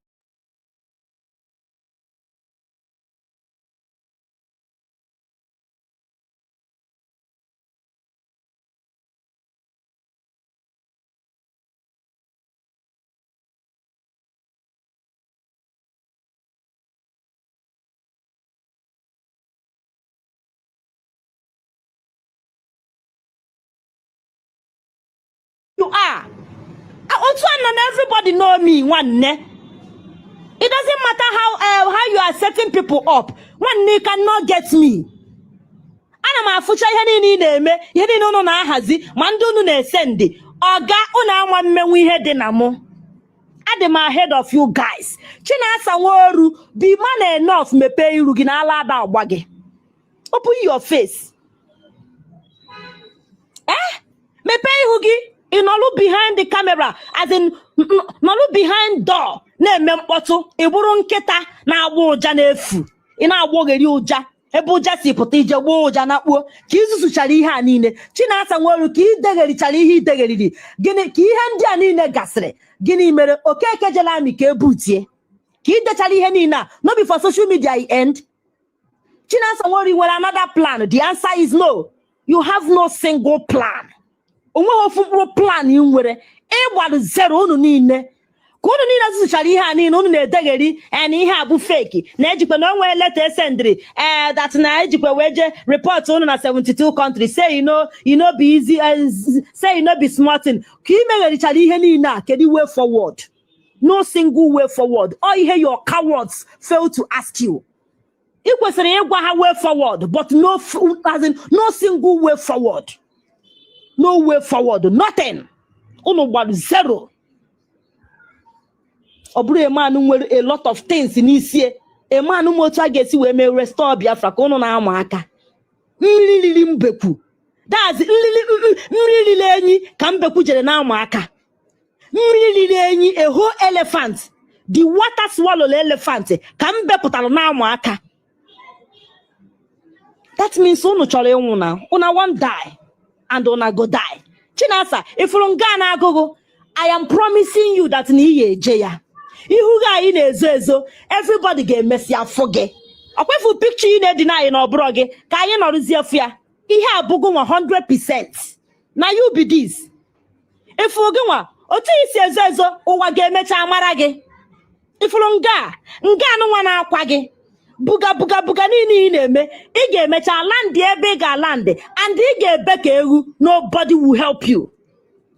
Gbachelu afọ nnọgụ ka ọka n'isi abịa na your wall ị na-awụyala ị na-agbagharị ololo never anogo grio is a command na ị na-command gali since eji wejide Maazị Nnamdi Kanu ị na-alụ buso ọchịchị buso edoziem ọchịchị na-achịzi gụbụzi head of DOS mgbe ahụ ọgụnwa na-ekwu ihe a na-eme ihe niile ị nọ na onye ụbịam ọ na-eme freedom fighting onye agụụ na-eme freedom fighting Chinasa asị mma jụọ gị onye agụụ na-agụ n'afọ ụtụtụrụ racha na-esogharị ike ụmụ nwaanyị ọ na-eme freedom fighting Chinasa hapụ na ụmụ nwaanyị ka ụmụ nwaanyị hapụ gị Chinasa baalụ onwe gị uru Chinasa melo onwe ebere. That's it. Need the useless in life. Ina megale. Inagalu busu ọchịchị na-achị. Busu na-akpọ epụta na-ekwu. Ịnalụ microphone na-ekwu. Na-abapụ mba na-atụsa. Ị na-abapụ mba ọ na-apụghị n'ọnụ. Ọ na-apụghị n'ọnụ. Ọ na-apụghị n'ike. Na-apụghị everywhere. Ị na-ezuzu. Ka ili dịchara busu edozie m. Kedu ihe bụ kedu next? Kedu the results? Gịnị ka unu mechalụ ma achieve? Nothing. Unu nọ na pọtọpọtọ. In fact, kịta azị ka ọ dịzi worst. Because ọkụ anyụọla. Agbachiela ebe niile. Unu selu n'elu mmiri. That everywhere they go locked up. Onwezi ebe unu ga. Nothing now. The era of propaganda has come and gone. We are facing reality now. O say it go. Mazi Nnamdi Kanu nọkwa n'ime, but we all are facing reality now. Kita ka unu ma that move. Prince Kanu me kiri. Kita ka unu ma the meaning of that move. Unu na na social media na amugheli.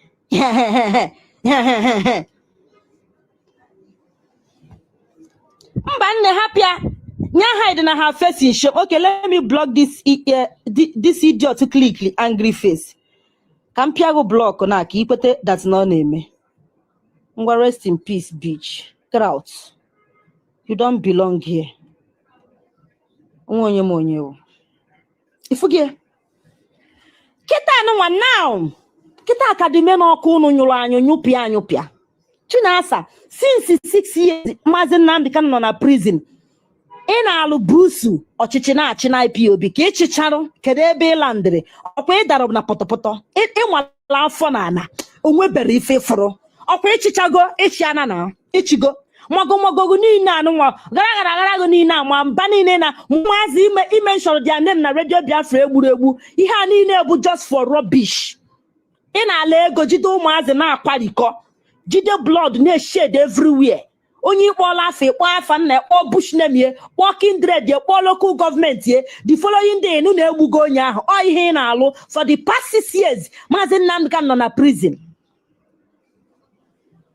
Ifuge keta imechago. Kita anụnwa imechago. Ifuge ebe yo gragra land gị. Ka imesi gragra ịlabara ịtọ onwe ihe ịma. Did you know anything about leadership? Did you know anything about freedom fighting? The answer is no. Onye nwe ihe werukwa n'ihe. Onye nwe ihe, that's onye nwe ihe move kwana on. Onye nwe ihe egosigwo unu nkarị. Ojego gbachisi unu all over the world. Ebe niile 72 countries na your mates. Now what for? Come on, boy, size now. It's not easy. Ịmakwa ihe o ji wee na-aza daza onye ndu odogwu ikalika eze nkoto nko yiri mkpuchi iche na ọga inem. You think say na ga inem abi? Ọ bụ egolu unu film na. Na what for you? Ka imechara ihe ni daz ihe ani mmotogu ni no kwa na social media ko endri. No be here e end. Okwe ba ko endri. Onwe ihe unu pass talo. Unu bu empty konkom. Onwe ofumuri ihe do unu n'ime. Wicked species. Unu chọrọ ịgba Mazi Nnamdi Kanu mgbe okpuru. Kono, jide Biafran's mind now poison against Mazi Nnamdi Kanu for what? Jide our mind, especially this idiot ana akpọ Chinasa Nworu. Agụ na-echi ikpu. Chinasa Nworu agụ na-echi ikpu. Ikpu diver. Ifu nwanyị dive ị na-aba wo. Ịpụta dazi ị na-ewe iwe na ana politicians ego. Wale na gịnị ka namba Peter Mba na-eme na phone gụ Chinasa? Kedu deal gụ na ya nwere? Soludo onye kwara ego ka ọ na onyero gị. Onye oshi ị na-abịa aghọrị ndị ị na-achị anụmanụ nwụrụ anwụ si agụ shame on you ekwensu onye oshi ifuni ya onwe ofu mgbu plan unu ji unu na-aghụ ghaghali ka ị gbachara wo kedi nde nya okeke jere amị nde ebe butie na dị nde ibe na menu Chinasa Nworu nde ibe na melu gịnị melu ka ibe mezinu wetin happen. Carry way forward. Now that you have succeeded in sacking Onyendu, it's an saki guy, you could carry way forward now. Carry way forward. Hey, Alumelo. God, I beg go. Chineke Pokwanaka, that's the Kamburu Chunyelo Wim. Chinasa, it's an honor sack yan Onyendu, who carry way forward. Carry the next move now to take. Call on social media. On as an source of Facebook noise. As an honor, the same That's not say you get go sini rugi. Chinasa waputara anyi prove evidence. Waputara anyi evidence ebe onye ndu sege get go sikwana your face. Nya anyi the evidence, we want to see it. Chinasa wapụta video evidence maọbụ short clip maọbụ edemede ma voice note ebe onye ndu gwara gosi Chinasa Muhammad Abbas egosikwana your face na this Biafra struggle. Show us evidence before onwe gbuo gị. Gosi anyị onye oshi criminal in azọ for freedom. What if that's ikwe gosi ihu gị? Are you not a killer? Are you not a kidnapper, criminal? Show us your face.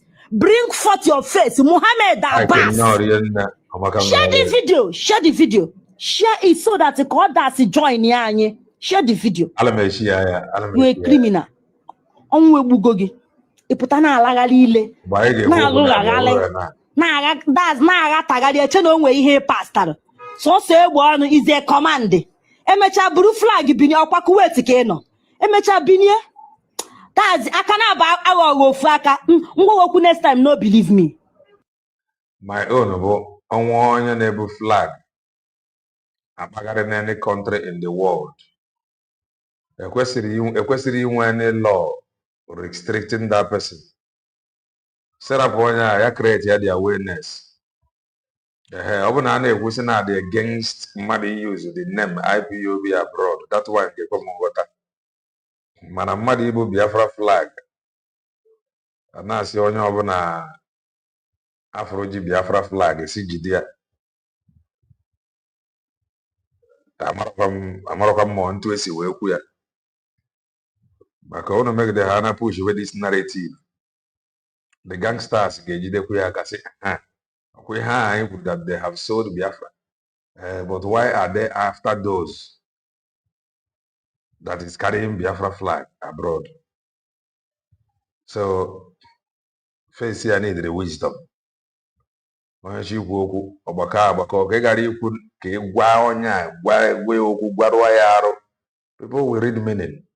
Try ya. Don't go and form your own. In a be a claim wanna be in IPOB. Onye oshi nwụrụ anwụ. Bịa claim where na nage. Obo na IPOB. You as in Mazen Nnamdi Kanu has been in this movement before Ebata. So go and create your own. Obo as in need the too big he may obey. If anywhere Saki Gogi, you are no more a member. You are as in you have been expelled forever. When's there anything got photo crying again? Ononcha. Jebelu no one. No. It is Mazen Nnamdi Kanu or Mazen Nnamdi Kanu. Onye do forever, whether you like it or not. Mazen Nnamdi Kanu is the reason for the season. He is the man for the game. You guys are empty come. We no pastor. We don't have anything to offer. Only noise. 6 years, no plan, no strategy, nothing, no forging ahead, nothing till today. Going on our guado. Onye muduru nkosu nara. Kedo yon na agwa. 6 years, nothing, no strategy, nothing. And then at social media now one no klikri. Do you think we are restoring Biafra on social media? The answer is no. We don't restore Biafra on Facebook. You guys should go and get a life. Or diplomatic. Jebelu no Jeno form one kono. Happen no Mazen Nnamdi Kanu with IPOB. We hear basala anyị no dear. After you go na IPOB akaliana. So many things. Chukuma na apụala. That ni ha na-ekwu basị bịa no gwa anyị strategies on how to restore Biafra. Mo na come talk am. Canal minded people. Just so ordinary human being. Apụta na eme gara. Iche no nwe ihe pastor. Onye ndu no na prison. That's na-eme things afọ anya. Na-eme ihe a na-afụ anya. Una bi ebe a na-esi nkakwu. My people, because let me go. Good night, everybody. Let me go back to sleep. Because I want to appreciate each and every one of you. Thank you guys for joining me today.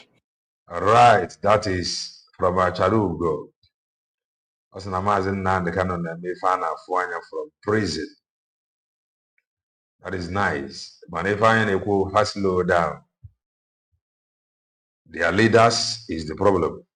They are not the problem.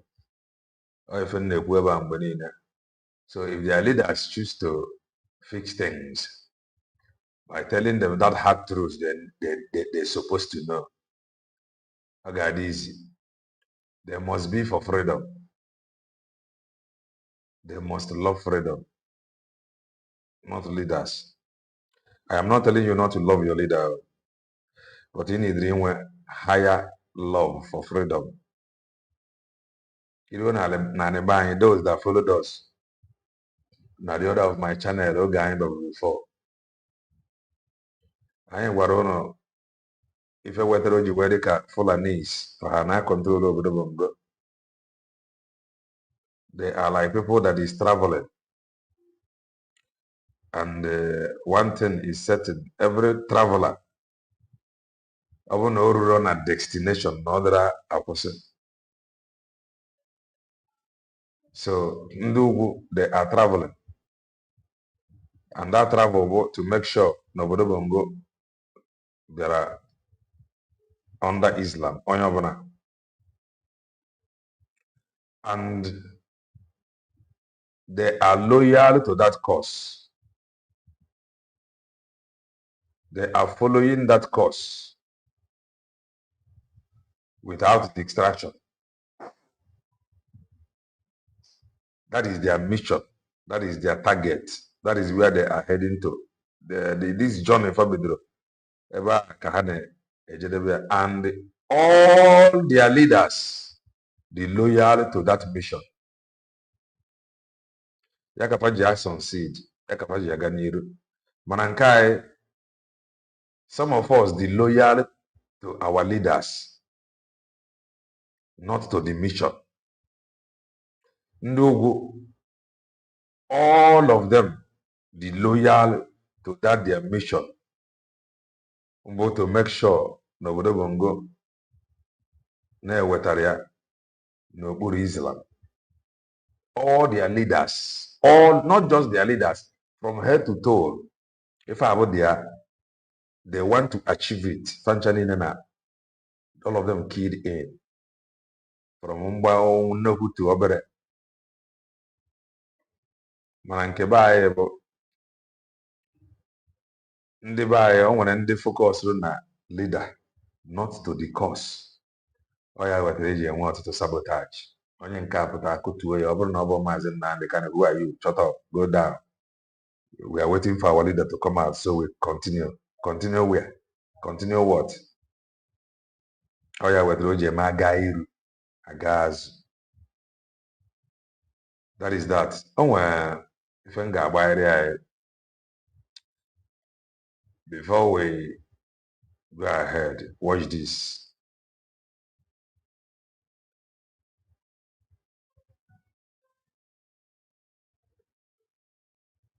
Kelen na Okeke jere amị vote ya nọ na my village. Okay, evidence na jere amị. If I will, I think Achalugo equally share this. If there, Ijo, it's not Ijo elders. Ijo elders. Okay. This is what we call evidence. Okay. Ijo elders. More declare with for declare support for the fourth administration. Okay, the other one I featured me. Money here na akọwa ebe a na-abụ na Ijo elders. Na fe declare go their support to this fourth administration. On that, this fourth administration and now this current DOS. These are Ijo elders. Na fa na support the current administration of DOS. Okay. So being Bayelsa State, stand here to declare our full support for Onyedu Maazị Nnamdi Kanu. Agwara m ọnụ na ọrụ na-aga n'iru. Na you know. Ọrụ na-aga n'iru. Everybody is preparing. Everybody is fighting. If ọrụ na-aga on now, ka ndị ga control That is what is happening now. Now you know, no say work they go on. You gotta go. Those that no say no be business as usual. While you, Bayesa, stand here to declare their support for our Onyedu Mazi Nnamdi Kanu, for his own mind to stand and then fight for the freedom of Biafra. And now the man is in prison, is in the custody, suffering for our head.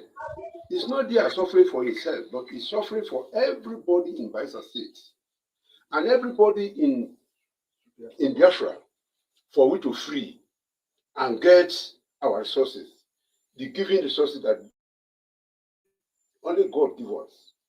So we are here to declare our full support, because all what the man said for this movement, all the prophecies he proclaimed, all those prophecies one by one has come to pass. And he said, only one thing that remains, that is declaration of Biafra. That's the only prophecy that remains to declare. And that declaration is on the way, is very close to declare. So we, Ijo, Nebe, Ogbia, Epie, everybody in Bayelsa State stand here to declare ourselves for our Onyedu Mazi Nnamdi Kanu. And then he only bring code of conduct. That code of conduct is command and control. That command and control is very, very important, because in these are movements. The moment you deviate from the movement and you want to, sell the movement. Command and control. Lawyer have final. You gotta go. Onye come up with to another way, you have the full authority to sack you and employ another person. So for that, everybody key into his command. Yes. And now the third DOS has been sacked. They dissolved their cabinet. And that very cabinet, they are very corrupt. They are very, very corrupt. They are another way to sell our leader. But now he appointed another, the fourth DOS. That was Chris Nwago. That Chris Nwago, we are behind you. We support you fully. You can, carry a mantle of Biafra with our Onyedu Mazi Nnamdi Kanu to the promised land. So we are behind you. The old Bayelsa Street, we are behind you. The old Nebe, we are behind you. The old Ijo, we are behind you. The old Ogwe, we are behind you. So we are with you, then we are waiting for your command. I know that if you bring any command, that command is for our Onyedu, and he cannot deviate from his own command. Thank you very much. Thank you.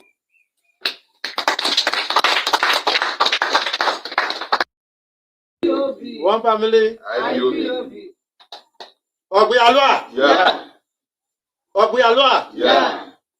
Ogbuyalua. Yeah. Are back na rila. Arila. Wana rena. Udukolugo. Imu Ogbia. Onedu obe olala. MO etuire. Obe. Ojone. Edisi marologi guniatar. Obe Mazi Nnamdi Kanu. Ebi kaki muyatar. Ebi lene ye akwa kakagana. Tite igun uluga gwo ibe a Nigeria bin kakatar. Ari toru mara yatar na gwo. Aro bape arogbeya aresu anye Mazi Kanu. Are wobole no gbogboro isebru nebru no gbeso gwara mana ya adila ne no arbape Malaki. No, Omaka Mele. Are koronon mama na Omaka Mele. ye pata ogede dia na kpere pom no le hena ya wo tu go kiri ide me gbeza wera akọ tin mo kware di muluge abada bi na ta bi keke ara ya ta bi no wari zuka keke na Pawatozo ajoka. wasor wo di ware wo di wa igu are wadi igu ara kweko igu ara abuade abana warko griba akota obi keke na ra bi na ta bi eru alwo e bi akol me se gadi odiro peru alwo igla di Atlantic Ocean Aguya. Yeah. Ari nesi era arabu akwo abada na bochichi mari arabe na Aye yirim no. boka wa nyata elegene kori gon arabu lo na ta ko lo mo na na ba arabu ite baba na ite baru Maka mere one no. kaka tar on te gne elo ba on te gne ni pada de ba kena ipo na regi ari to baba amo ba edia ba akarasu ba dagi gela do bila tese daganara ba ikizwa natar ade wan webu obu ni gela no is what was abini weru inaga di mo ni natar we gio igwe am natar ne ma Isiocha na awa about be e ba ke gele do ator we gio wonu de was ru na kwari Niger state itu ga na ru tika ara ga wan mama na pe iglara ariapo arba machine yan gbe a duo ka agbon ni o ka diza oko nobri o mera gbogboro bo mana babro pa na rite owor mono owa abi muara Which is your ka ke so bora Maka mere. ka Africa ka ke Evenia ka ke size wani yara kware bia ya poko gbia opure so pa monitor go awara ri bana ni ba do bu ne gele gbolo wa lo so to Nigeria aeroplane na train na agasi ya ara badagana la ula koro ka kamalala pagana pia woni na da ke gele molata na we si gobro to na ziki ba get be 6 feet bell dana be golo de bidolo kadi kanola aro pari ni si yara gbogboro we su anyo gbe ya o mana pa bada na eru o wor mono na ru dire to ka katar iteru di yoni ala de karabe kana ya tar izuare bia giriga no lo gbe ya o dia dun asofu ga gboro be na gbolo moma igbo mana na ropa pata bana akos na dara na toswe ibu ata dro man ne mara bo kegele dia pe awu ya tar to ni gom ari to dia yi gom o agbe ya ka ko gbe ya ari a support Nnamdi Kanu ogbe ya inu agiri Aïe, Jean comme mine comme fa. On met en van me amono. On met en van me amono. Mambara tuboy. Pawatozo. The truth is that the reason for these things now, when I asak India, they in return, send a fast sack, Alamazin now they come. So I course repenting for now. So because of Amazon now they cannot sack, not fighting back, there will be no need for these things. Never struggle. Okay. Jean to mon noir. Yeah. And me woman be a belami. Arabama to me. Come to what leader pan if you are leader pan. Tebe ye me teye me badebe. Come to born faithfully me can man ko a leader. And then Nnamdi Kanu, Nnamdi Kanu, since from the beginning, no man tebe atimio manalade faithfully. Buying for far, cannot think buy men in the woman dog at manalade, and one by zone two, and one by bad of a father. Woman come Nigeria call with me, can corrupt far, woman case out two. And on my boy, bad of a boy, a bowman about a boko bowman, and by one by zone two. My mesh few minutes on me about support to me, and I can wake him alive come months deep, Nnamdi Kanu. Eruya Fed. Eri mi, woman is Joma, woman on the Miao. and Malabam. And my come to I will bring it now.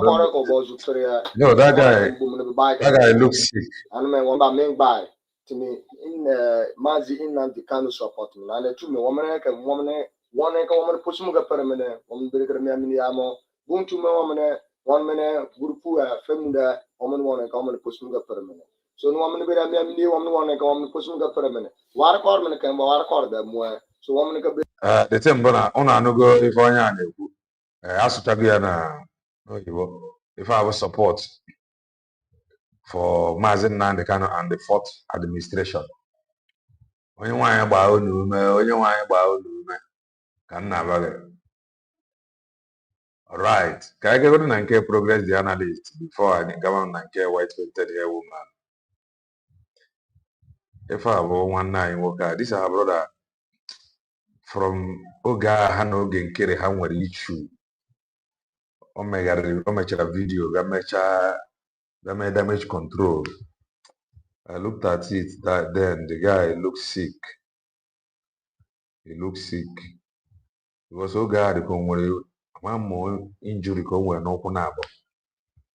I remember playing that video here that time. Then I was like saying that his two legs, nadro ka ife eji akwụ ọtọ. But I think maybe after that time, I don't know. Let's listen.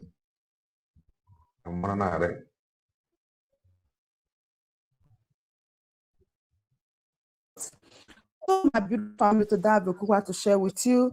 Wonders they normally say shall never end. Let's today's progress the analyst, and here I keep you updated. So without not wasting much of time, let's dive into the reason why we're here.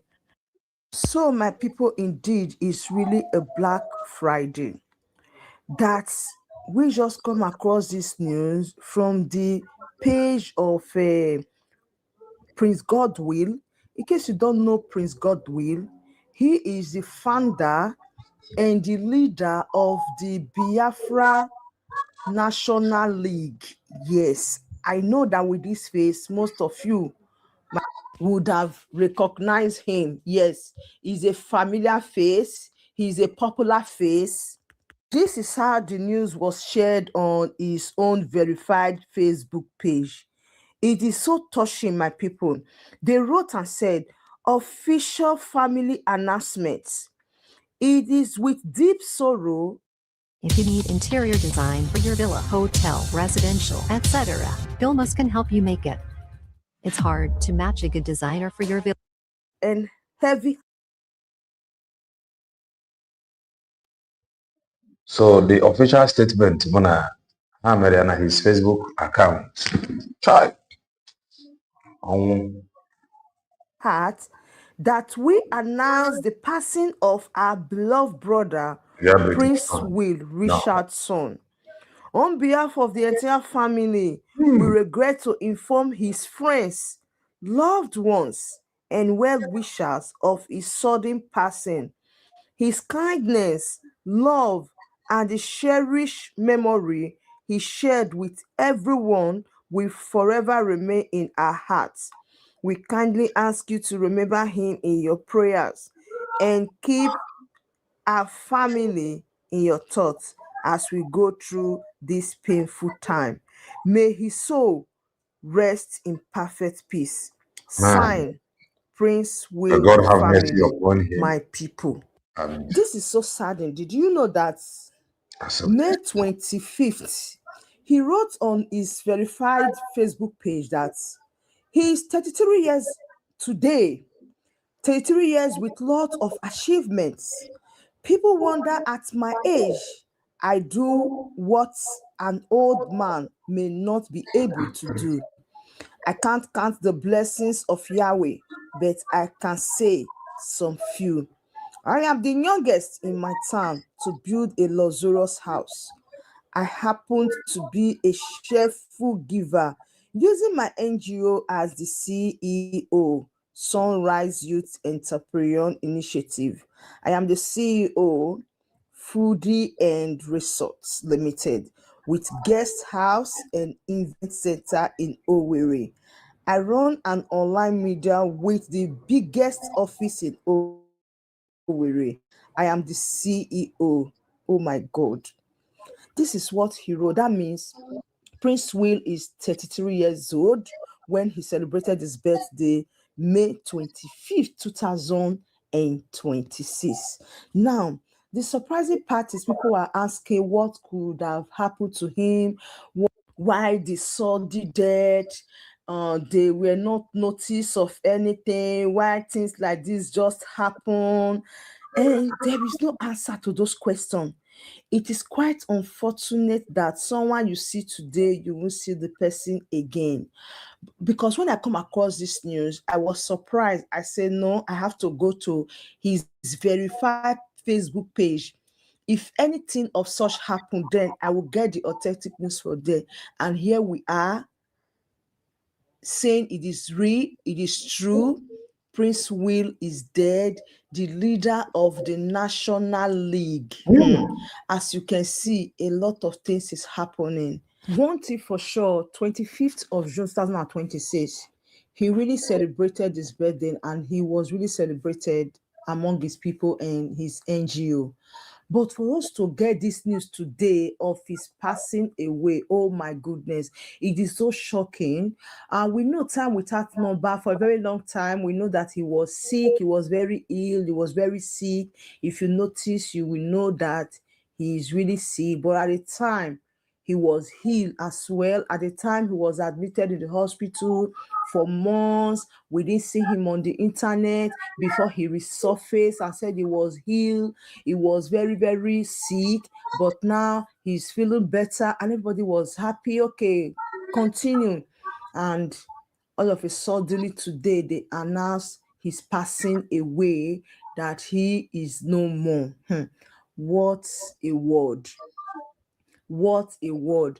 Then 25th of this month also, he was really remembered of things that he has done, his NGO, how he was giving money, how he was helping the need, how he was helping the youth in his community, and so many others. We also see a situation whereby he was honored with 1 or 2 Eze in certain part of Nigeria, a lot of things like that.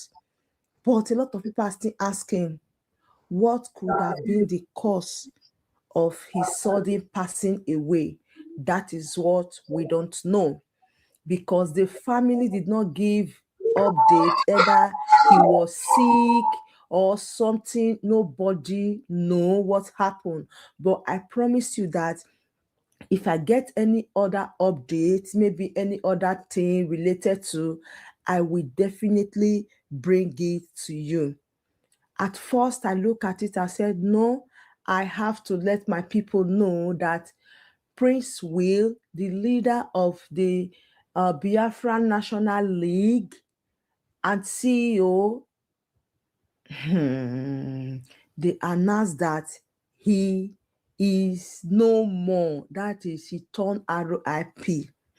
I know that up to this very moment, a lot of people will not believe, because it is so sorry, like so sorry. People didn't expect, nobody predict, nobody, in fact, nobody prayed for it. Even you don't even wish it for your enemy. Like, everybody should grow older, okay? As I said before, he celebrated his birthday, 33 years old, 33.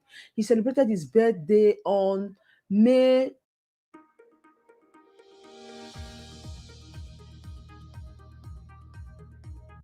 25th, 2026, and just 1 month interval, he is no more. My goodness.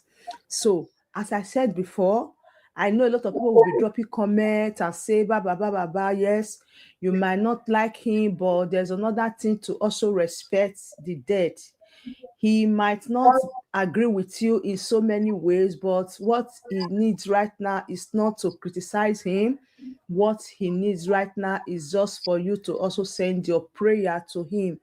I know that you might have 1 or 2 things together, being that it's a social media, it might support some people, it might not support this, it might say some things that is wrong, it might not say some things that is wrong. And the fact still remains that you cannot quarrel with someone who is dead. That it should sink into your mind that once somebody turn RIP, even you yourself that is living on earth, you should find a place also to say, I forgive you. Yes, remember the person in your prayer. Just move on. Don't remember the things that the person has done before and start saying, oh, because of this thing that he has done, blah, blah, blah, blah, blah. No. So you don't need to criticize him. You don't need at this moment, because he's in a place where he cannot respond to your criticism. No matter how you speak ill or speak bad of him today, he is no longer there to understand what you have said. He is no longer there to know that he wants to offend you. He is no longer there to respond to you. So that is why I said you cannot quarrel with someone that is no more. So what you need to do right now is just put him in your prayers. If there's any way he has offended you, you need to say you forgive. So I know a lot of people will say, he did this, he did that. That is that is by the way. You no longer count that now. You no longer said he did this to you. You no longer count what he has done to you wrong. Only what you will do now just to remember the good that he has done. Because as I said before, you cannot even exchange word with him anymore. Nothing you want to say that he will hear.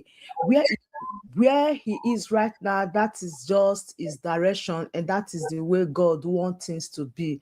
So I urge every one of you, please, in the comment section, don't criticize him. Okay, just remember him in your prayers. Thank you so much, everyone, for always tuning in. I still remain your one and only Progress, the analyst, anytime, and I am here to keep you updated. Thank you so much. And Thank you, Progress Analyst. Even I'm not how many Facebook accounts and I'm operate. The one I checked now, the Afro National League. The news out there, but I remember, I think maybe in a highway too or so Facebook page.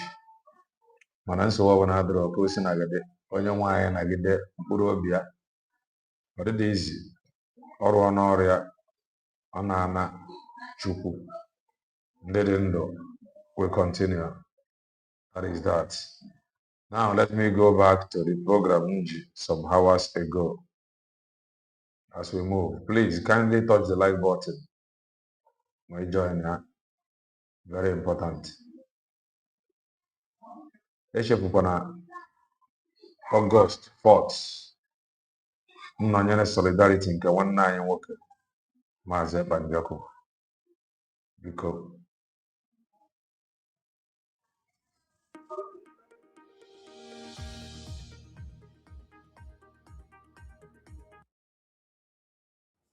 mana agwara m ndị rising sun na ndị ambassador ha na-enwebe associate na this criminal terrorist group Kanu Ntakanu wepụtara as the second dog of sellout.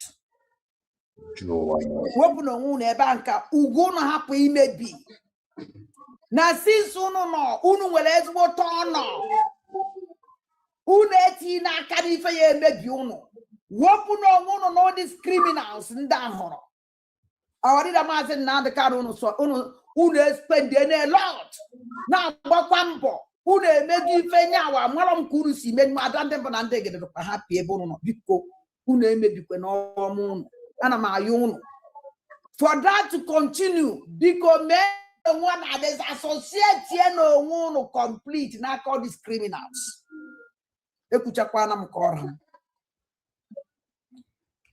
ozu dị ka gị ị na-ekwu okwu na mnwa ụka Kanu Ntakanu. I vow with my life that you also take here my brother putana my life. I will put my life, my one of my brother. It's go that canopi as you Julius, no, please kindly touch the like button.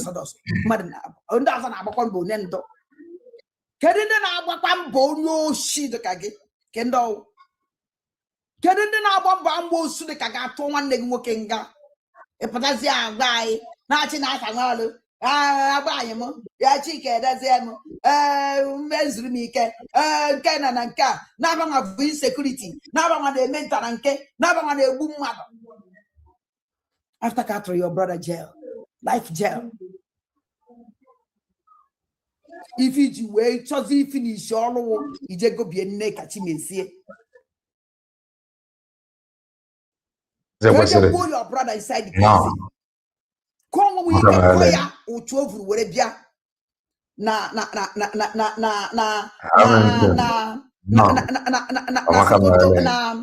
court.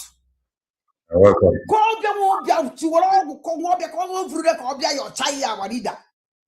And the idea that na neck at chimezie na power did a master na the canon court.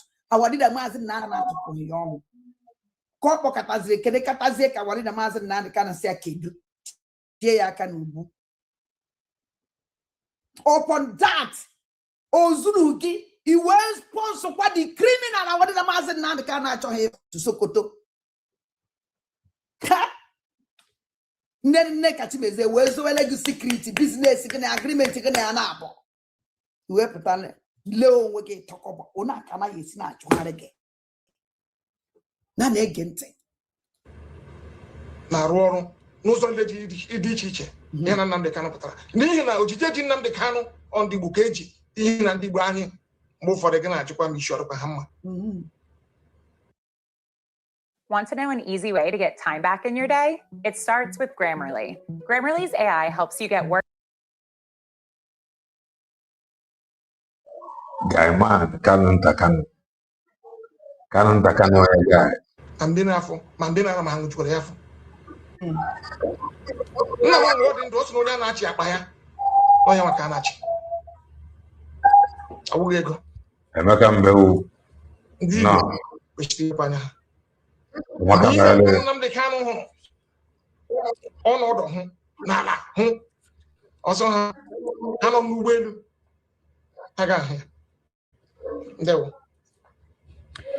Maazị Kano nta Kano ka m jụkwa gị ihe gbasara ọtụtụ ozi anyị na-enweta dịka m siri jụọ gị na mbụ enwere ajụjụ m jụrụ gị si gị na onye pụta ọsị anyị na Nnamdi Kanu si onye pụta ọsị anyị na Nnamdi Kanu si anyị amazi nke anyị na-ewere ka m jụọ gị n'ụtụtụ a maka na asị na onye nọ nkwụ ogologo n'ukwu ma mgbe ọ chara kedu onye ga-apụta gwa anyị okwu ugbu a anyị ekwere na ihe o kwuru bụ eziokwu ewezuga gị ugbu a anyị mana ị na-anụ direct kedu onye ọzọ ga-apụta site na IPOB kwuo okwu si na Nnamdi Kanu kwuru anyị ekwete na o si n'ọnụ maazị Nnamdi Kanu anyị nwere onye isi IPOB the head of the Directorate of State Maazị Chris anyị nwekwa onye na-esote ya nọ Maazị Solomon Igbo ihe ọbụla ndị ya kwuru ọwa eziokwu mgbe nwoke ike na-ajụ gị nwa awụ onye nta akụkọ na-ajụ ajụjụ a anụ mgbe isi na-ajụ ajụjụ ọ dị gị mkpa ukwuu ọkwa na ihe ọma na ị na-ajụ ajụjụ a ọ gwara na isi na ị chọrọ ịga Sokoto gị hụta Nnamdi Kanu ka ị jụọ ya ajụjụ n'aka gị ka ị were onye witness m ga-akwụrụ ụgwọ iji aga ọ ga-akwụrụ ụgwọ ji aga ọ ga-akwụrụ ụgwọ ji aga ka ọ gaa bụrụ witness ọ bụkwa witness court ndị ọ ga-esi ga-apụta ọ witness ịbịa validate ya ihe Kanu na-ekwula social media ehe na-ege ntị anyị adịla njikere anyị ga-aga mena to handsome ga-aga n'ihi na asị na agba ofu onye hụrụ na weke unu chukwu ya ajụjụ ka ọ saa unu pụtakwana ụlọ enwe ike gbasa ozi a ọ niile enwe ike nọ n'ihi na ọrụ nna ọrụ dị mma ndewo anyị elebago ya anya n'anya ka m gwa Kanu nta Kanu ọgwụ ịfụrụ ụmụ mpịampịa na mpịampịa ụnụ nọ na platform fa onwere anything ya eje I believe. Do you know the reason why these people na-akaba ka Nneka Chimezie esi wee wepụta Nneka Chimezie fada amụta ife ọma sọnsọ ife a na-amụ ife ọjọọ the desperation to convince you na-agwa gị because ịgwana na ihe akwụrụfụ ụgwọ igobigo fa and don't want if I eje chicha down number 2 these people are like Hawarida Maazị Nnamdi Kanu The only thing I have to do if I want to destroy after what did the master and the canotara. Or if I can you, him a camera and now. Also go bara fright, enu, bara fright, Anna. Can even men a vegetable what did the master and the carry since our leader master and the canon of Sokoto, canon takano, why vegetable? No, time is going to touch you. Kade never layanya, and he have a flight. He have a flight by a Jew. You will sponsor them. Or this will sponsor neck see from Nakafa. These people, na Madam Python, na local neck your girlfriend. Or what anything and that Sokoto the chapter sign now, what the master and the kind of say because do you know why? They can never say against Nekachimezie. They can never say against Nekachimezie. How you favor Nekachimezie? Who can you favor game? We don't need any evidence from our leader Mazen Nandakan.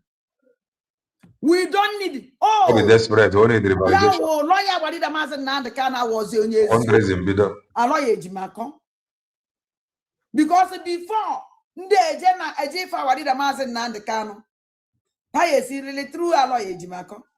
I am not a move, which I must go and organize, but Nigeria ditch and never no.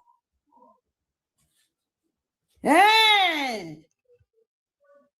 No, Christian Wago. And the deputy, I had there no nufa. One day now we try Ezioku. When they confirm go line in ways who told you kwase. They ask you question. At least. In answer banana color ya kosi weputa. Unwele ndisi. Christian Wago. And the deputy, Nkeguma uchi canon takano hollow. Nkeguma kenu lele one day woke hollow. Canon takano kanjitanange. Onye bulu madema. Onye bara able, I mean to say, on a high ambo. The answer is no. So, also, Panda Jesokoto Jela, home.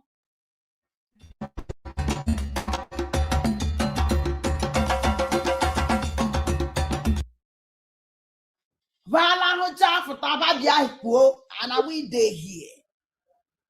Because I'm an oye before you can die for this interview on our plans go everything. You people on Atagias in Qatar, Opa Nigeria, Opanda, one Nigerianist. They are not there's yoku. Nda we naturally get a crown in Oko. But je put up your why.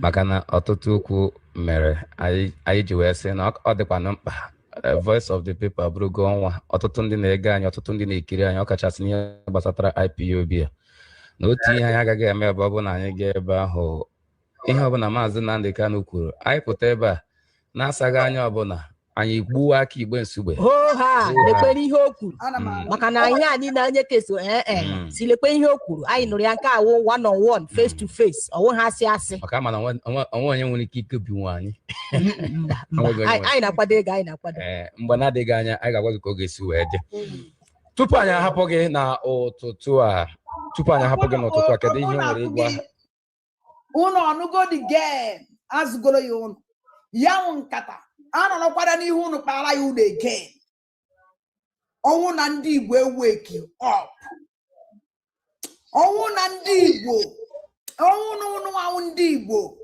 ya nọ the mother can deceive unu like this mama ebe ọzọkwa number 1 all these criminals are now enwere anything for you they can bring Biafra for you awọ kwe na atụ egwu ka na ntaka na na-eri ya na ndị otu ọgwụ si ya nwekwa ihe ọzọ ụnụ na-atụ ego Kanu ntakano na ndị otu ya na-amazi ego na-amari ego ndị a niile ọgwụgwọkwa ọtụtụ ndị nwụrụnụ tụfuru ndụ ha ọgwụgwọ ọtụtụ ndị n'ala Igbo maka ihe gbasatara IPOB a ụfọdụ ndị nọ n'ụlọ mkpọrọ dị iche iche kịta maka na ha kwuru na ha bụ ndị IPOB ụfọdụ ndị nọ na mkpọrọ ụfọdụ ndị anwụgo n'otu ihe maọbụ nke ọzọ kedu ihe nwere ike ịgwa ndị niile na-ege gị ntị kịta n'ọnọdụ Maazị Nnamdi Kanu na ozi na-efegharị n'ikuku nakwazi nwere onwe IPOB. Nke ka nke ọ bụrụ ihe ọmanya anyị na ndị anyị nọ na nsogbu a na-egbuchi ndị anyị a na-atụrụ ndị anyị ụbọchị niile. Onye ozugbo anyị kwesịrị ịgbakọta aka kwuo okwuchi ike hapụ ihe a na-ada onye pụtara nụ asị gị pụọ na ịrụgo ọrụ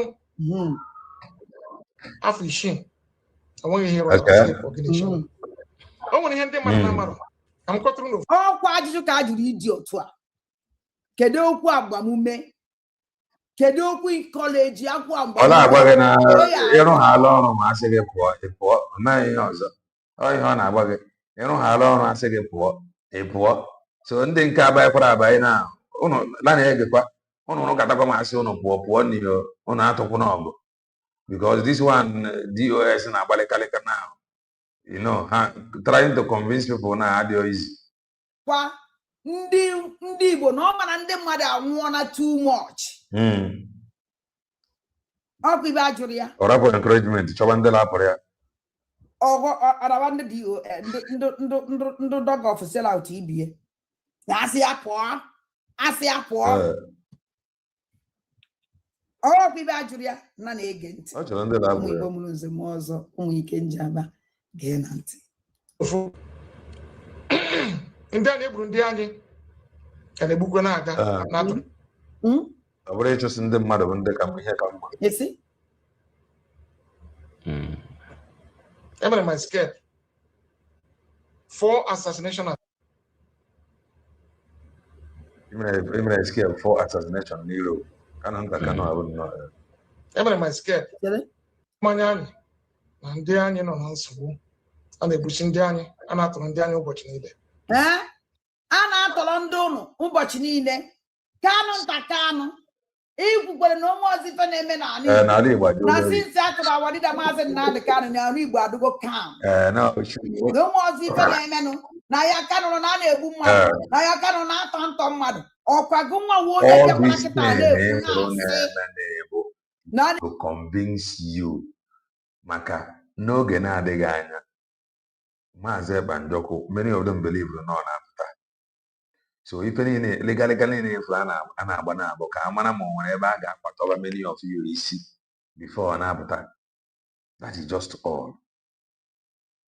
All these people ifuru na-agba kirikiri na social media now. Ife nga na-eme bụ playing, not analyzing.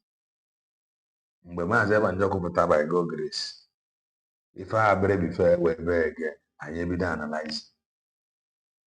And ebido analyzing mgbe a ka onye that na eji achọgbu ịnụ ị ga-anụ ya. That is the truth. Ife niile na-egiriri ife ahụ ka agbataba gị isi somewhere because they know that these guys have failed. Na ọ bụrụ na emegide ndị akpụrụ gburugburu ma Maazị Ebanjọkụ pụta na he will still be on top. So nna ka achụọ ndị a ka ekpopụta ndị ọfụọ. Then ekpopụta ndị ọfụọ ka amaragodi ma nwere ka eji esiji anya menwe ihe ọbụla convince ndị be anyị ka agbataba isi ya before ọ na-apụta. Mana onwe ebe anyị na-aga anyị nọ ya. Ka nna gwa gị. A na-egbusi ụnụ na a na-atọkwa ụnụ oge niile na na-ege ntị. Onye ozugbo anyị kwesịrị ịgbakọta aka kwuo okwuchi ike hapụ ihe a na-ada onye pụtara nụ asị gị pụọ na ịrụgo ọrụ afọ 6. Ndị nụtaziri n'ọrụ, ndị nụtara ọrụ.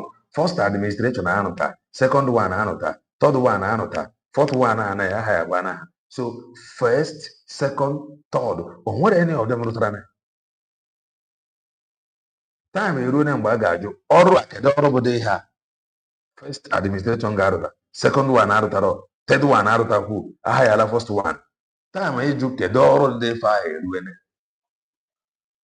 so that ka ọ ghara ịbụ orukwu echi agbaghị na this fourth administration na fa arụtara. O nwere ihe ndị mmadụ na-amarụ ka m kọtụrụ n'ofu ndị a na-egburu ndị anyị ka na-egbukwe na-aga n'atụrụ. Omekwe o nwere ife a chọrọ ịgwụ na ndị a na-egbu ndị befa ka na-egbukwa na-aga na-atọ ndị mmadụ na dizi program ka Kanụ nta Kanụ si na Igbo adịgo kam na-atụ na awarida Maazị Nnamdị Kanụ ya ka na anụ a na-egbu mmadụ ya ka na anụ a na-atọ mmadụ yakwa na ya na ibi ya na ncha ya na eke ya na-ekpotọkọ ya na-ewe ya na-ebe akwa na-ege ntị. My scared. 4 assassination attempts. 4. N'ebezi. 7th of September. That's a lot of 4. Don't forget 4. I think somebody had 4. Desperados. 10th of September. 7th of September. 10th of September. 12th of September. 12th September. And 14th of September. 14th September. And then I'm going to Ani gararute na United Nations.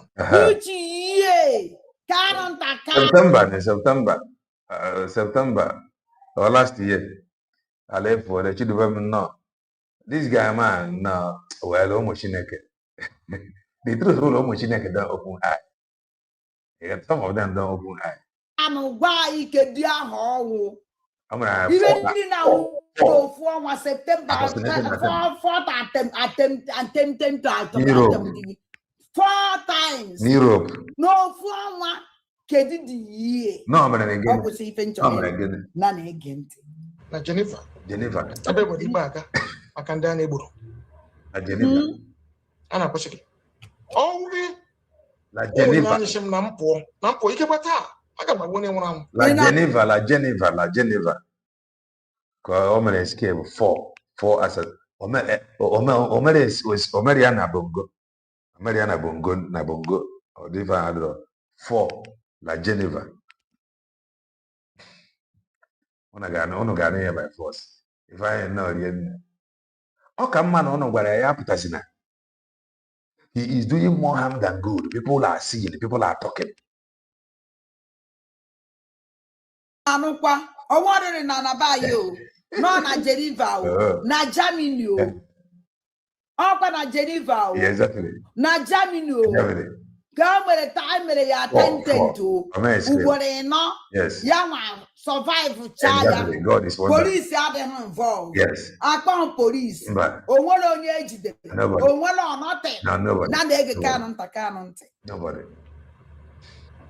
Agara ma wone nwara and ihe agbanwe ndụ m ebe ọ dị ukwuu. Gbanwe ndị ụmụ nga Kanu onye ndu gbanwe ndụ anyị ebe ọ dị ukwuu n'ihi na mgbe ha bịara n'ụlọ anyị bịa gbuo ndị mmadụ ndị nke a gụtara bụ ndị nke gburu n'ime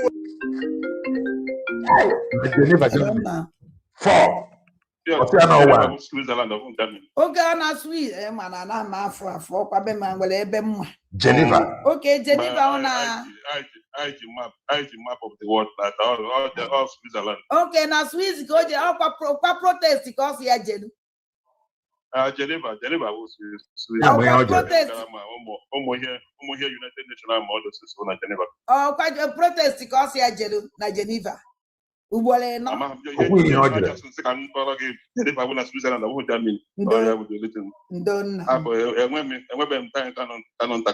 Ndonna ndo chimugozie ndo. Oh, Kanu jele Switzerland. Ije me protest. 4 assassinated. 4.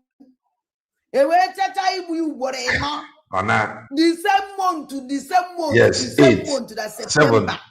7, 10. Chere ka anyị leta ọnụ ebe. Achọrọ m ịma ihe mere ebe a. Ka m kọtụrụ n'ofu. Ndị a na-egburu ndị anyị ka na-egbukwe na-aga n'atọ.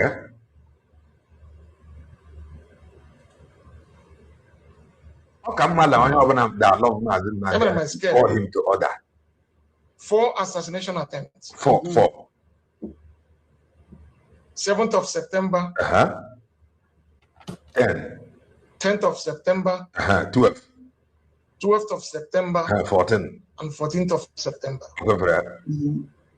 Ndị anyị amara ụta shiga. Anyị gara rute the United Nations. Anyị gara rute. Ebe bụ igbe aka maka ndị anyị egburu. A na-akwụsịrị. Ọnwụ ụmụnne anyị sị m na m pụọ ike gbata aga m agwa onye nwụrụ anwụ September. No more explaining. Ndị anyị amara ụta shiga.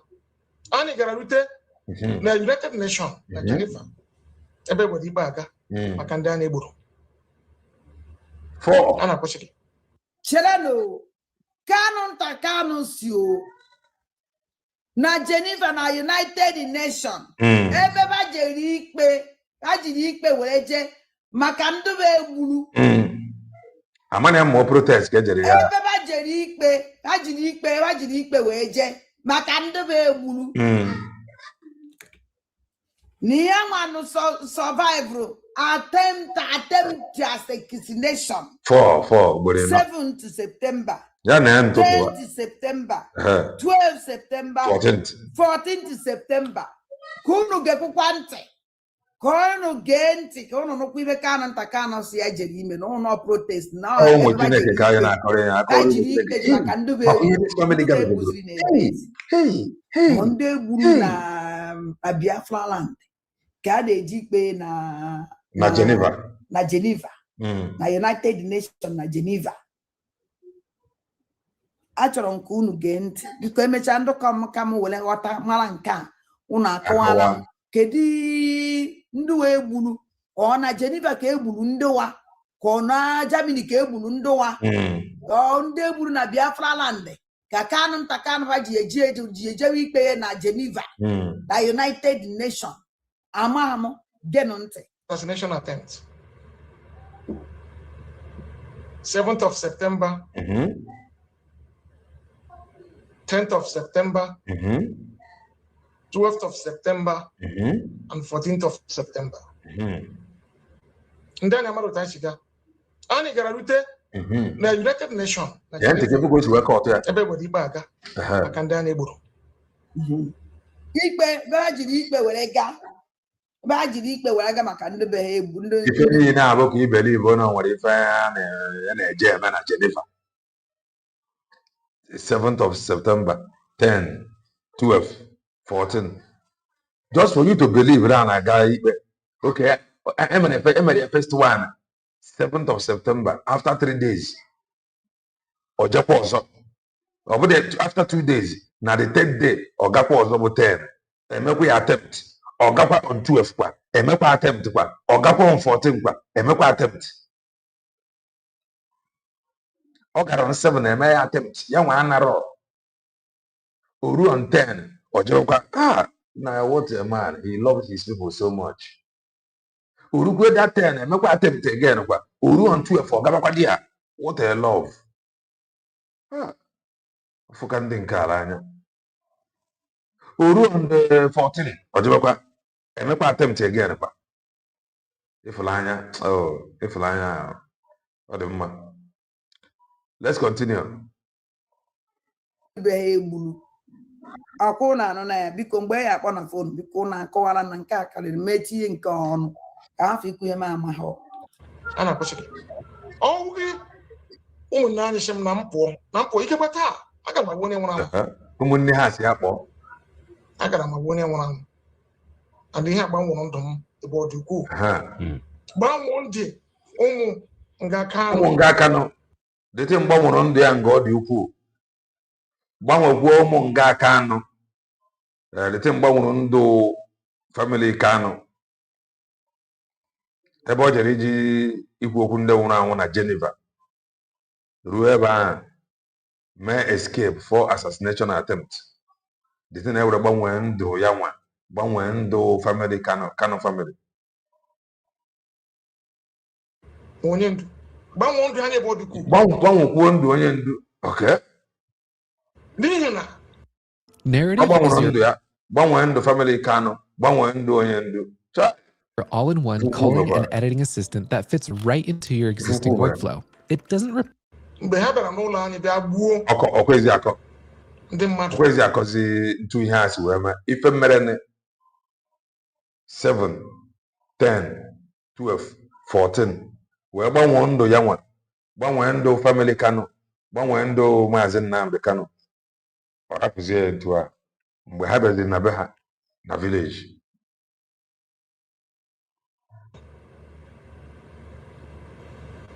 ndị nke a gụtara bụ ndị nke gburu n'ime ụlọ anyị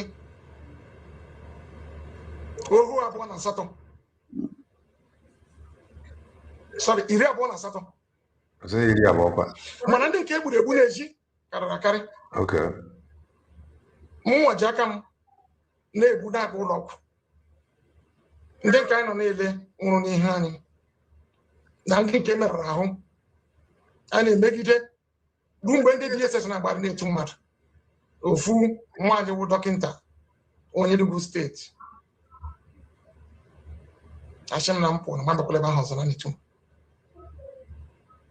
ya Kanu nta Kanu na-eje ikpe na Switzerland na Geneva na Switzerland maka ndị egburu ndị ole ndị ka ya nwere n'ikpe na Switzerland a kedu ndị ya nwere ikpe na Switzerland a ọ bụrụ ya na Nigeria gọọmenti nwere ikpe na Switzerland ka ọ bụ ya na ndị Afarakwu Ibeko ka ọ bụ ya na ndị Geneva kedu ndị ya na nwedịrị ikpe a na Geneva o ji wee mee escape for assassination attempt na Geneva na befa kafa ji ikpe eje na Switzerland na aghọta amụ o nwere ike do possible nke ọ na mama ha sị na mmadụ hụ sure eje m ekwu iwe mama kama na amara m ka ife ya ese mbe na Nigeria ya esi mee Nigeria were ikpe eje na Geneva na Switzerland mgbe ihe a na-eme ihe ọ na masị jiri protest nke ahụ ihe a na-eme bụ ihe underground so enwekwara ike ọ bụkwa na ha gbara Nigeria akwụkwọ secretly ha ji wee gaba Geneva ọ bụrụ na ọ bụ na akwụkwọ ka a gbara anyị amana ya ka anyị na-ege ya ntị ọ pụtago anyị afụla ya iche na ọ sị na bajere ikpe ọzọ ebe bajere ikpe na Switzerland ya chọrọ igbu ya ugboro ịnọ ọgba ọsọ 7, 10, 12, 14 ọ dịkwa egwu bana na-ege ntị n'ihi nke a na-ekwesị ike ebe ọbụla ndị anyị na-alụ ọgụ achọghị m akparamagwa ha a na ga-abata ka anyị hụ na anyị mere ya ka ọ dị mma a na-aga agbakọta ndị anyị azụ ihe a na-achọ ka ọ dịrị anyị na mma ọwụ na ọ dịrị anyị na mma a na-agara m na ala bekee a na-agbagharị ọwụ na ọ dịrị anyị na mma ndị ọjị na-akọrọ ihe a ka ọjị na-akọrọ ihe niile ga-adị mma ụlọ ọbụla ga-anọ ekworo ga-ala anụkwu ga-ala agụ ga-ala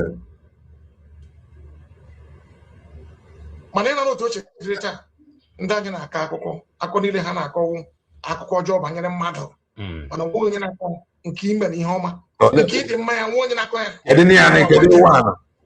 kedu otu a onye bere ịdị nnọọ mma ya chụọ ọnụ n'ala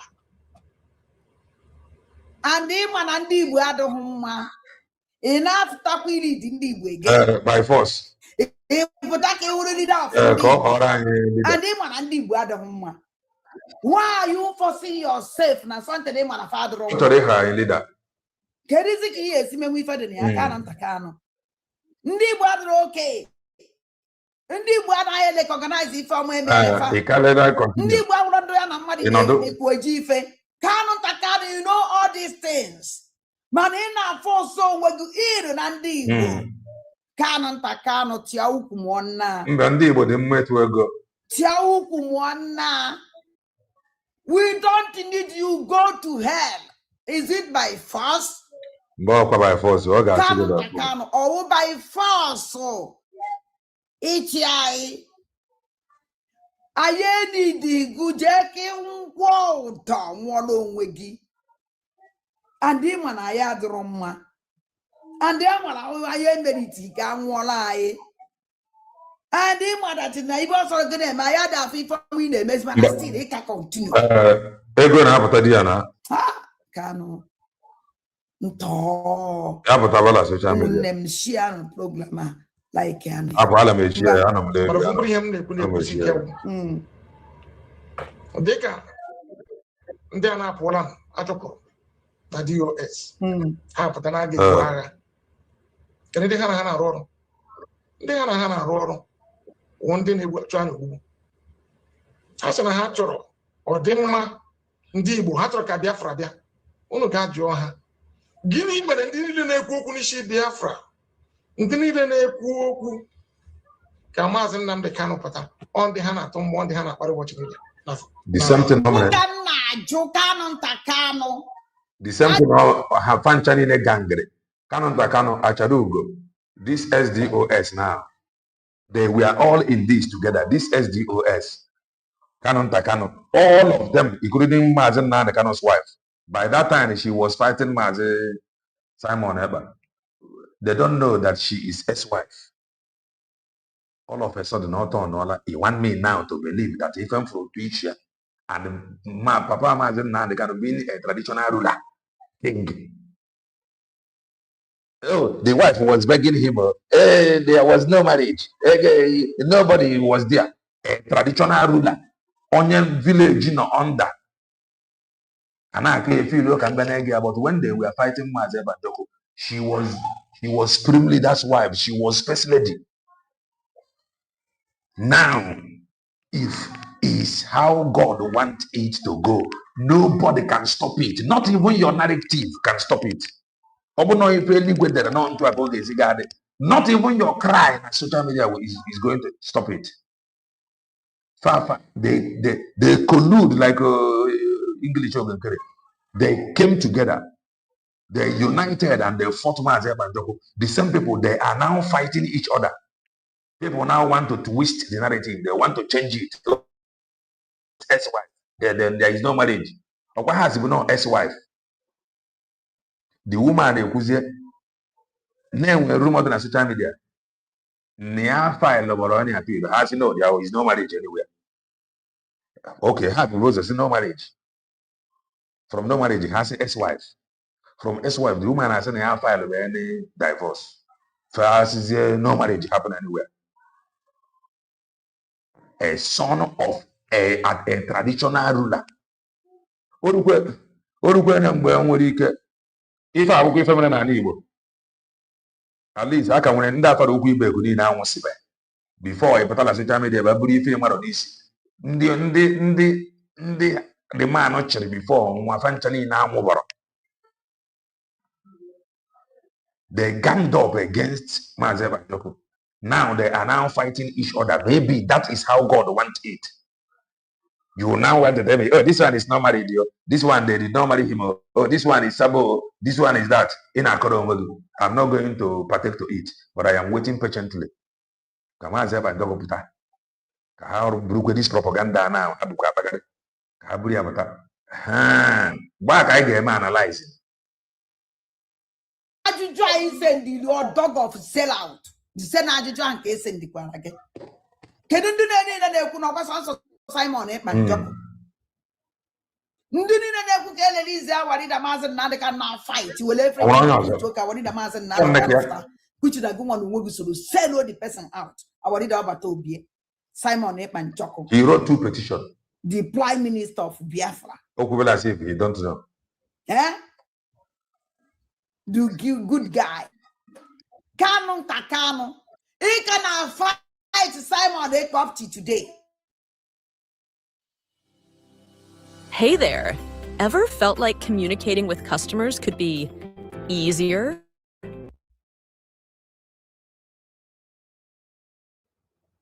He can fight because Simon Ekpa Njọkụ happy put up to today. Because him and Opata, your dream and war and your Mopataro, my Opata, your dream. Oh. Nobody will take you serious. Now we say Kaino. No guma wonye kwatarande kachibezi. No guma wonye kwakutene kachibezi. No guma wonye said ne kachibezi na court. No guma wonye balane kachibezi fight oji weje sokoto na nwanne gumoke. Oje chaze sokoto patazie. We be carry awarida Maazị Nnamdị Kanu. And the since you keep quiet. DOS. Obaria ticket. Mbona Obaria ticket. DOS was not involved. Obaria ticket Oga Abuja. Obaria ticket Oga Sokoto. Pota. Some DOS has been compromised.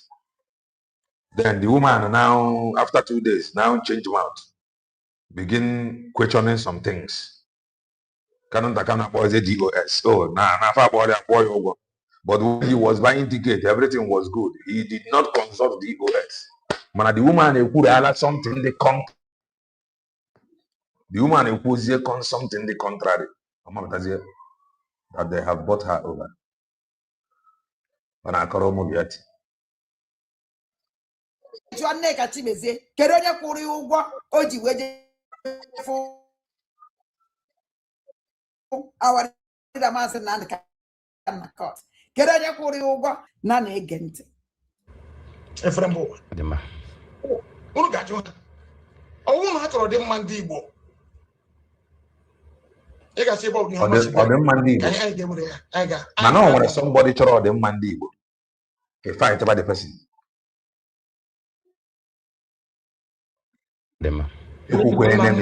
Onye mma na ọfụrụ Maazị Nnamdi Kanu n'anya should advise Kanu nta Kanu. I don't dey talk am here. Ekwuole m ya before. Let them align. Advise them to align with USB declared. Kete pom ikwu okwu, you no talk. Ana m ha ekwule ya now. They should call him to order. The more on apụta, the more he expose some things, the more people talk.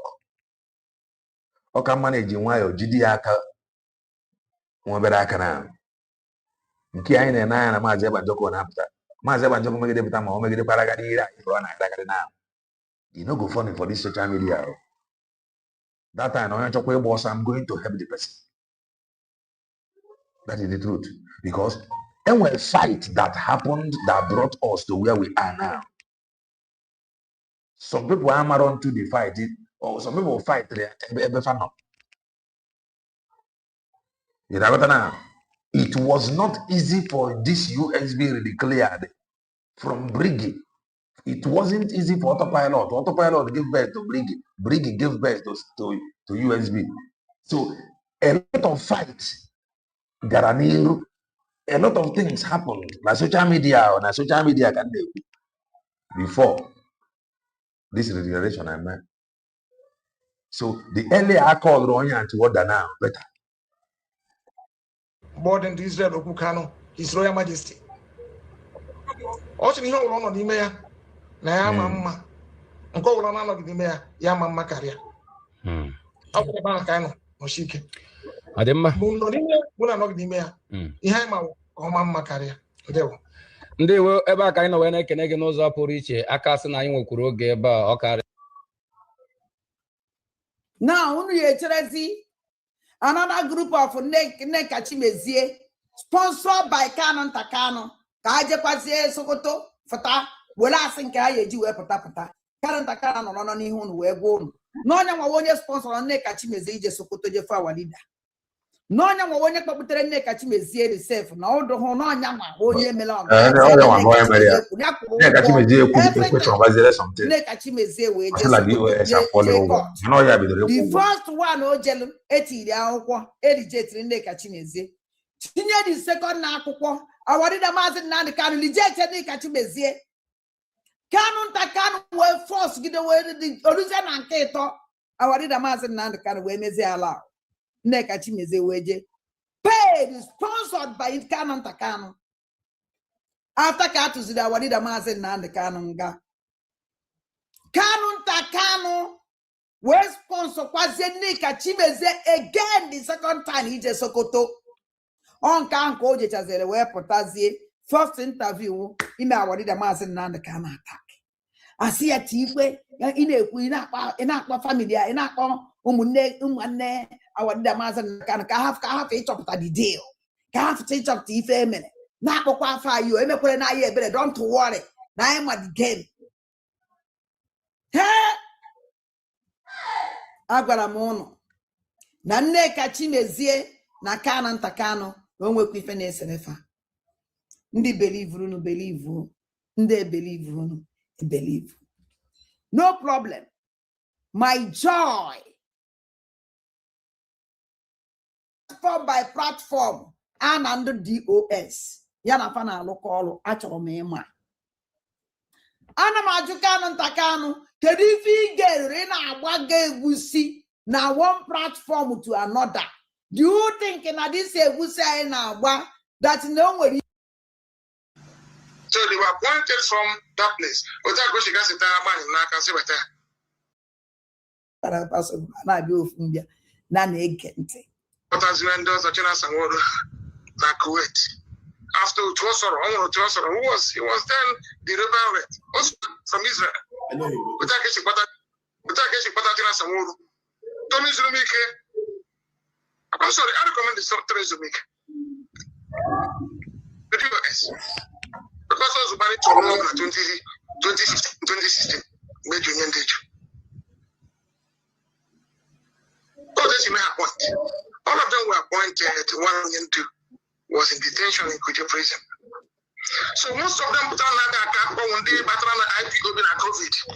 And they think after COVID, don't they not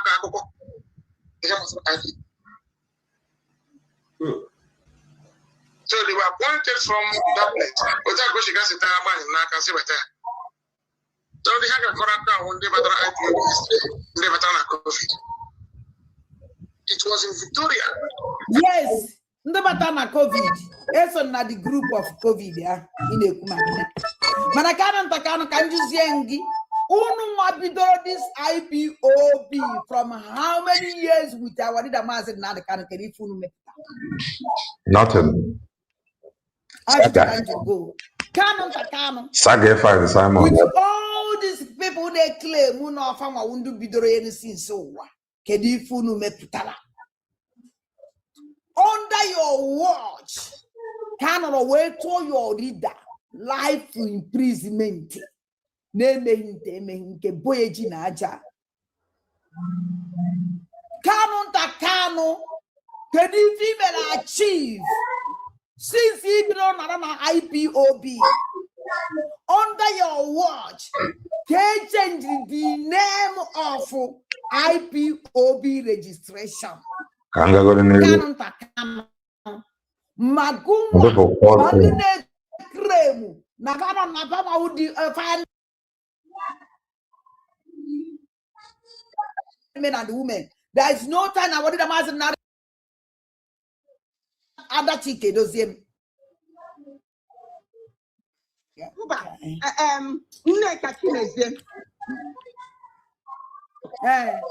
Nine years ago, Mano if I had to email to convince Biafra. Exactly.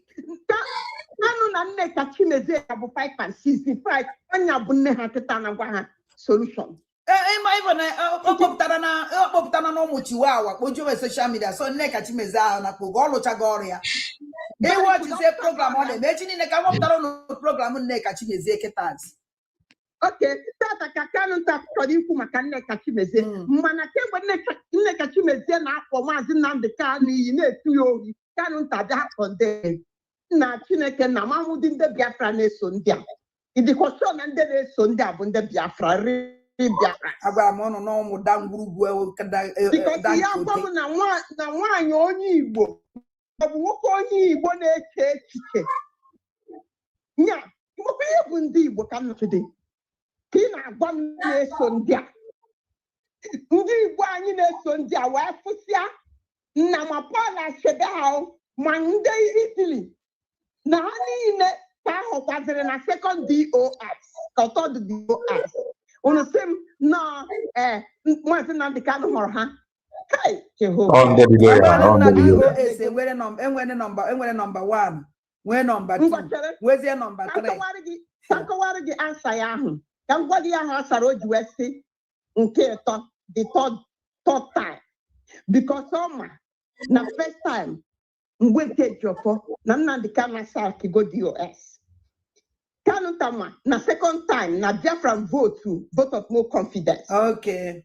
So this third time bụ nyanwazi ka ọ chọrọ ịgwazi unu sakịrị ha. Okay. So I heard you see the third time. So onwere game ọ na-play agwa m ya na platform adadora mma bụ University of Anyaji. Ego. Ị mara otu Uchechi si wee ghọọ Kezaya. Nya, cheerful giver. Otu nne nna ya anya dị ebe master prophet na Canada nọ. Ihe ọ na-asa dis mmadụ na-agba. Cheerful giver. Were ego. Ihe na-ewelu master prophet ebe Simon nọ. Ka ije master prophet na fight Simon. Ihe ọ na fight Simon bụ na Simon bịa gbochie ebe ha ya esi na-eri. Mbwa mazi Nnamdi Kanu ya. Most prophet na fight mazi Nnamdi Kanu like yeah, I never see on before. a fight here. On a fight here. On a fight. Oh, this all Ghana here, yeah, what did I by then? Kita sa Ghana, kita all the guys go mad. Can you Biafra ye? This is Biafra. Believe you say na here we don't get love for them ase. Puru ime ko de Biafra, Biafra, be Biafra. Ogara aden the whole Biafra. Obani to. Iya dai di kanunta. Oh, Iya di no, that be. Na di kanu sinin addition. Oh, no, that be useless man. Don't that be now. I'm an on aya idiot. Don't name Chimugozi. Na akpata moyi na nke ekwe m ndite. Hey, the betrayer the too much. Na the other says so. Umunne mo order too much. Hello. Na isi na wasi. Anna bai ndewo. Nna m chim nọ n'ọlụ.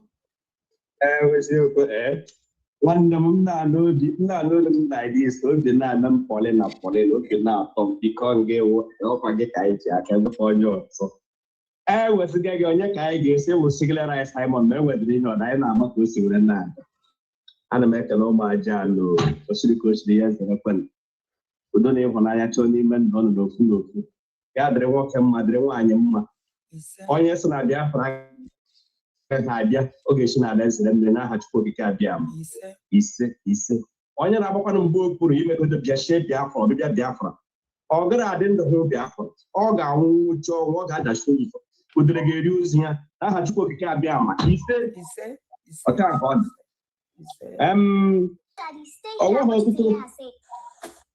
onweghị ọtụtụ okwu nọ n'ụka mgbede na-awụdụ na where were you that day? In Udasa anya ajụjụ a ebee ka ị nọ mana nsogbu adịrọ Kanu nta ndị nzuzu na-amaghị ihe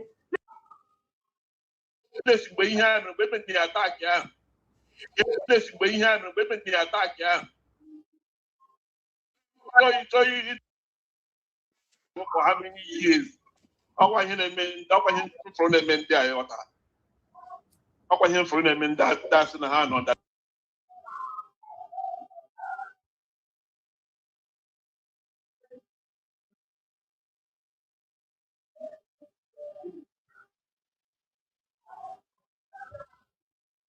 Dr. Professor Adocho.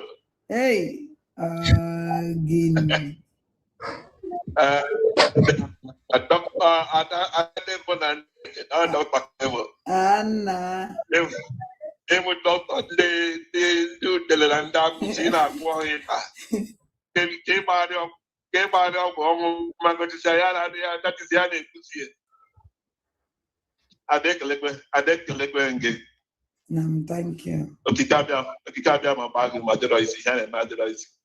Dịka isi were agwa ha na we dey here. Kanu takana mama dey sure ojukwara ese before ya na top egwu ya ojukwara ese. Ademisho. Ojukwara ese. Because ndị a ihe na ha na-eme meta ha si underground were kpapụta isi ya. Anụ ọbụla si n'ime ọnụ mapụta enwere speed that is ihe ọ nọ life and death ọ nọ in between life and death so anything ọ bụla ọ fụrụ that is ya dị ka ọ bụrụgodo mmiri ife ọ na-aṅụ mmiri etu a that is because ebe ọ nọ na-afụ mmiri ọ na-aṅụ for how many years ọkwa ihe mfụrụ na-eme ndị asị na ha nọ underground for how many since 2021 ka mmadụ bara underground wee na after 2026 ebe a na ya na ife na-eme ụmụaja na-ekelekwe m onye ọbụla nke onye chiri ya zere ajụjụ ka m chọrọ ịjụ Kanu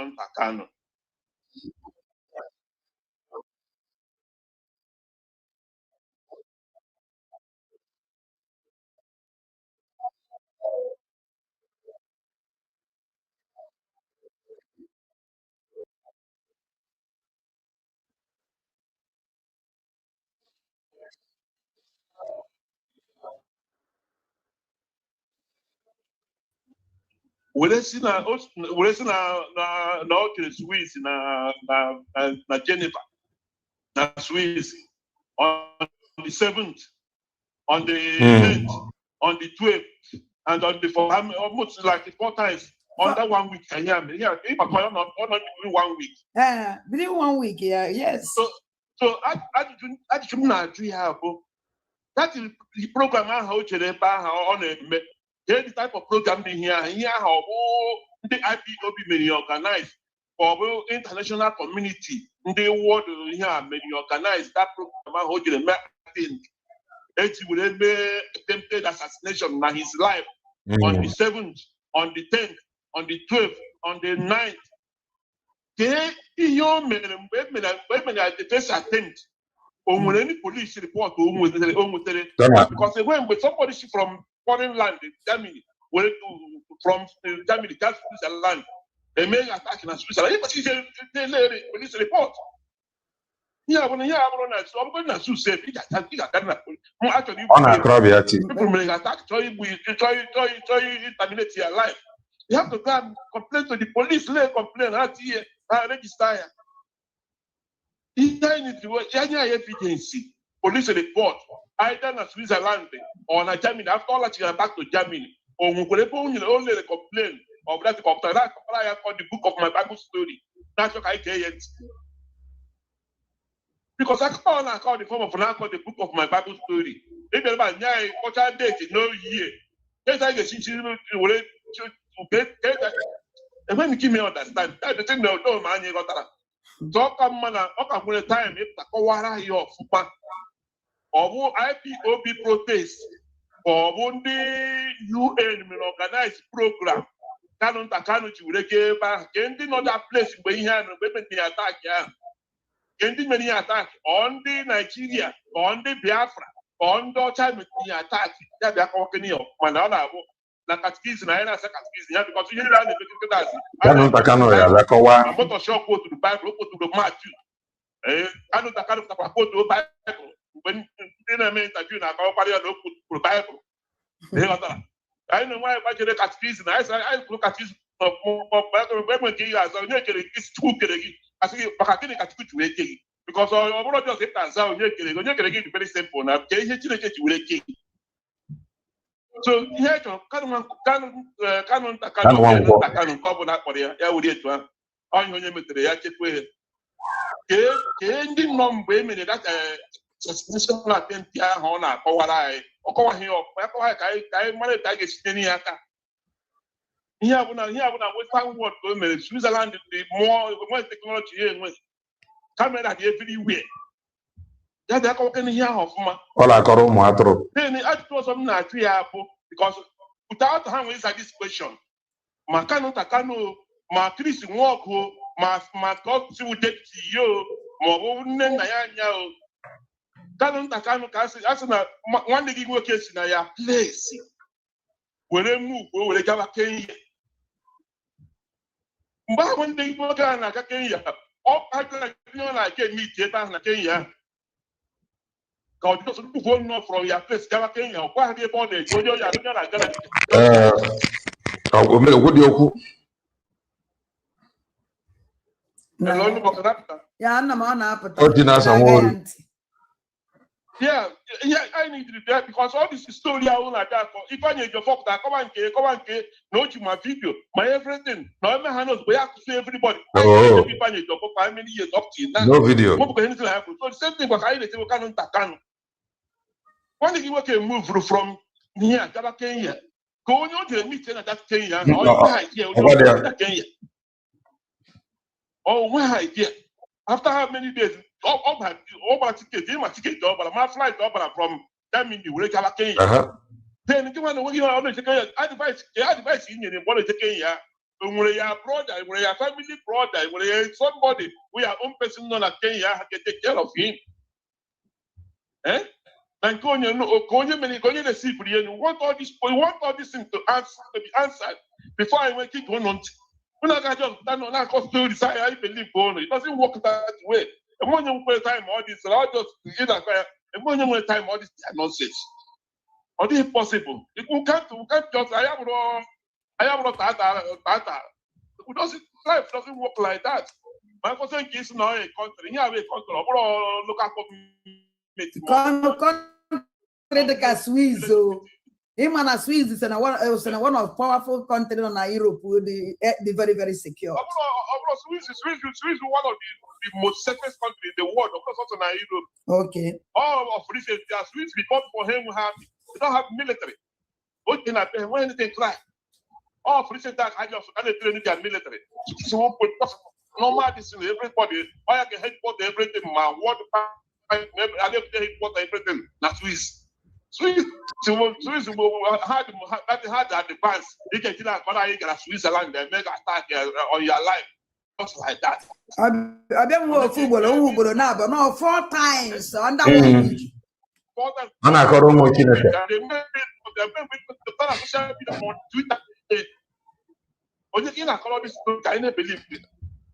Actually, you want to emotion and the and here in our so I say that about people and I say that but what the possible man say that the teenage man quick because teenage man can never happen. Yes. Or the possible as today na from man say that or the possible can that's no that after your that after Baburi can radio motherless this radio motherless what their nonsense. Sometimes I meant that you do the necessary. Man, I'm not going to watch their nonsense. This radio, okay, about radio, Madam Pinto, what you're in without me, with them, when you got my you don't want to comment, you comment. Well, we cannot get talent. I got it was a program, you're a master prophet. I will come with that from our time. Come in and make your comments. One day in a Bible,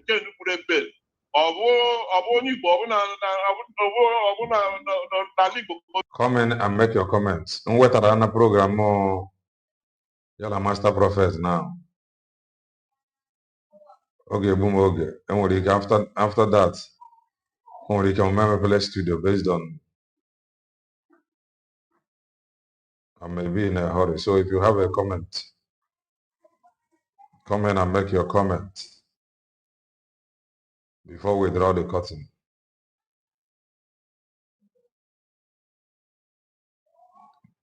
If you have a comment, you come in and make your comment. Before. Canon Takano is not fighting for freedom. The only thing that matters to Canon Takano now, I will say, Lord, the freedom of Mazin and the Canon. But if any now depend on those who are bumbo. Hamarapa death sentence, no somewhere nature. So how got it conscious of it? To prepare well. KC Mazin and the Canada Paka KC Maze Banjoko. KC Maze Banjoko, the room are closed. Nothing is open. Atwane anga. And then got to have 6 years. And that's 6 years. Only have a man to Europe. Okay, what issue before. So definitely 3 years or 2 years and so obodo bongo mere nkefa with iwe na onoma. With iwe na onoma kafa ji we their own. They will life imprisonment to choose death because maybe in a hammer go before now. But definitely law gabe for appeal. So that always here for appeal. Can release here the other one. So the lawyers and the Umunia should know if a fan very important. You get the song. Omaka Mele, grab the mic. Ndewo Mazi. Chukwu okike abịa ma gbagbo. May God bless you. And you too. Mazi Kele. Biko kemgbe a na-ekwu okwu gbasara 100 men. Ekwubuela m ya. onye mgbe onye ahụ Nnamdi Kanu nọ na-achọ 100 men mgbe ahụ ọ ka dị free ọ sị that na ọ na-achọ 100 men mana ọ fụbekwa up to 1500 men. Then all of a sudden mgbe ọ nọzi n'ụlọ mkpọrọ ka ọ bịati wee nwetazie 100 men so easily that can bring us nnwere onwe ahụ anyị na-achọ. Remember, o ji ọnụ ya wee kwuo okwu wee sị na onwe mgbe onye ndu mepere ọnụ wee na-ekwu okwu na ọ na-achọ 100 men. O kwuru ya ebe a na onwe mgbe ọ na-ekwu okwu, which means 100 men ahụ ọ na-ebe akwa kemgbe ahụ onye nwa ka ọ nọzi n'ụlọ mkpọrọ wee hazichia wee nwetazie ya ozugbo. That is when you wee kwuo okwu si o nwere ihe ọbụla si n'ọnụ ndị ahụ wepụta nwere ike ibilivu because ihe ha na-ebe bụ eji aha ya wee na confuse kwa the gullible ones, ji aha ya wee na confuse kwa ndị na-amaghọ their left nor their right. Sorry, 1 minute. For this month, they said nothing will be released to Nnamdi Kanu. Kedu assurance iji na-ekwu ya? Ịma nọ death sentence ka edebere wee were life imprisonment. So like before you now conclude, kedu ife iji ekwu ya ka ọ bụ just put na comment section get there nothing will be released. You already know na-enwe death sentence and ị nụrụ ya n'ọnụ onye kpere ya ikpe. So kama nke nwee dịla enye ndị na-aga appeal obi ike ka fa na-eru anya ị na-eme nothing will be released. Tomorrow now ome ụnụ pụtakwu na ebebe akwa. I'm not telling you it will be released though, because of me get released ya. Hopefully ịnụgo ya complex time. So na ife ndị na-aga appeal ga-eme iji nwayọ na-eru anya ọfụma ka a ghara ịgakwa appeal a with jamboree. Don't come here and say it. You gotta go. Don't come here and say it. I'm not wishing anything. So you can now rest. Nobody is wishing anything to anybody. Obodo bụ ngo a na-agwa gị ife na-agane. Ọ bụrụzie m nke anyị ga-ewish ebe a na-abụ nke ga-eme. So gaa zuo ike. You get this on, go ahead.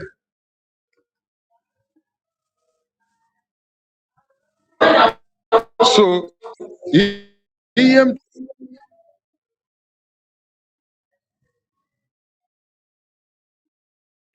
get this on, you're not coming out.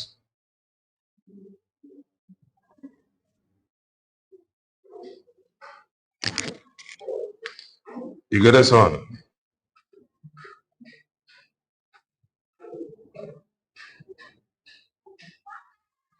You get this on, we cannot hear you.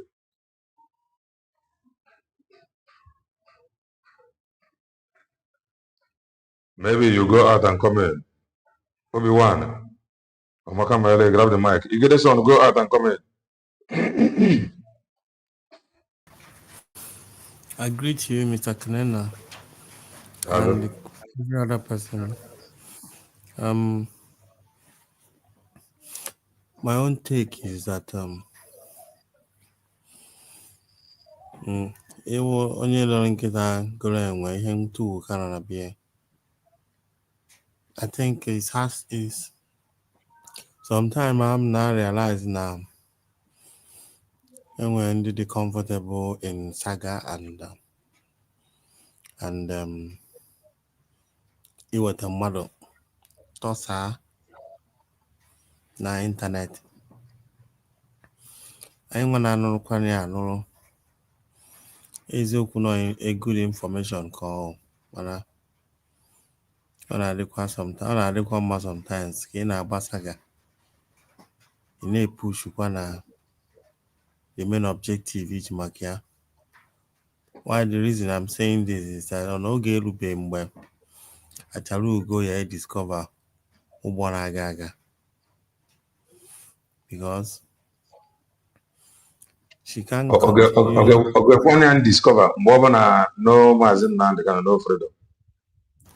Yeah, that's why now when you link it, I go when you into Carolina, you know. You want to continue and how they deceived you, and yeah, that the new ones I have that no kita cosset. Always if they disappoint you back again, it's no information and because they mana ihe niile na-eme na struggle in as much as na enwe na-egele na-ekiri not are they entertaining sometimes, but we should try and learn from it as well. Because now on akuzi that now whenever you want to dish out information, you be sure of what you are telling people. This one in a eziokwu. Ko ya o mbosi idizi straight kwu eziokwu ka eziokwu a atọ ụtọ na ntị. Because now with the information na Achalugo na-eweta Nnamdi Kanu ojikwa mee fake marriage or fake marriage. Not believing what is coming out from Achalugo's mouth. It might be true, it might not be true, but is it not the same way Tina Samuru was giving her information? Sharing when I was on about Simon Ekpa. So how are we going to believe on what you are saying now, even though even if she's saying the truth? Now you can see that before we believe anything that comes out from her mouth, we have to go and verify it first. Because now all the truth will go way to verification mode. That's why I'm saying that I'm gonna get to actually apply it in our lives as well. Not just now all of these things is happening and now you really now apply in your own life as well. For that now the authority to say the truth. You don't have the authority anymore. You don't, like I said the other day, when they say, on whose authority are you speaking from? Whose authority? Paul I know, Barnabas I know. Who are you? Even though when you are speaking the truth, it won't be, it might be a fact, but it doesn't make any sense anymore because it's who God is valid.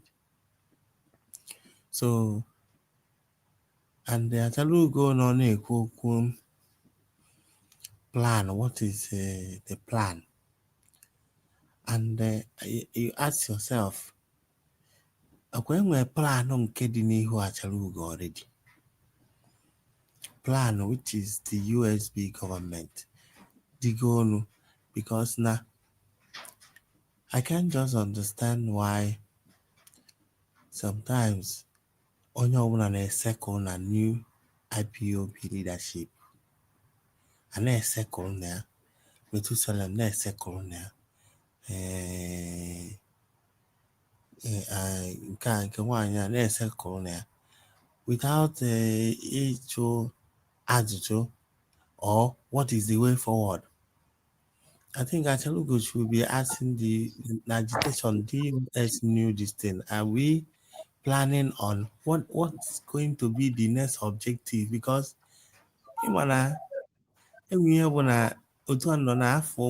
clearly, based not because that I know it before, but because I have seen Uzo Simon Bagal.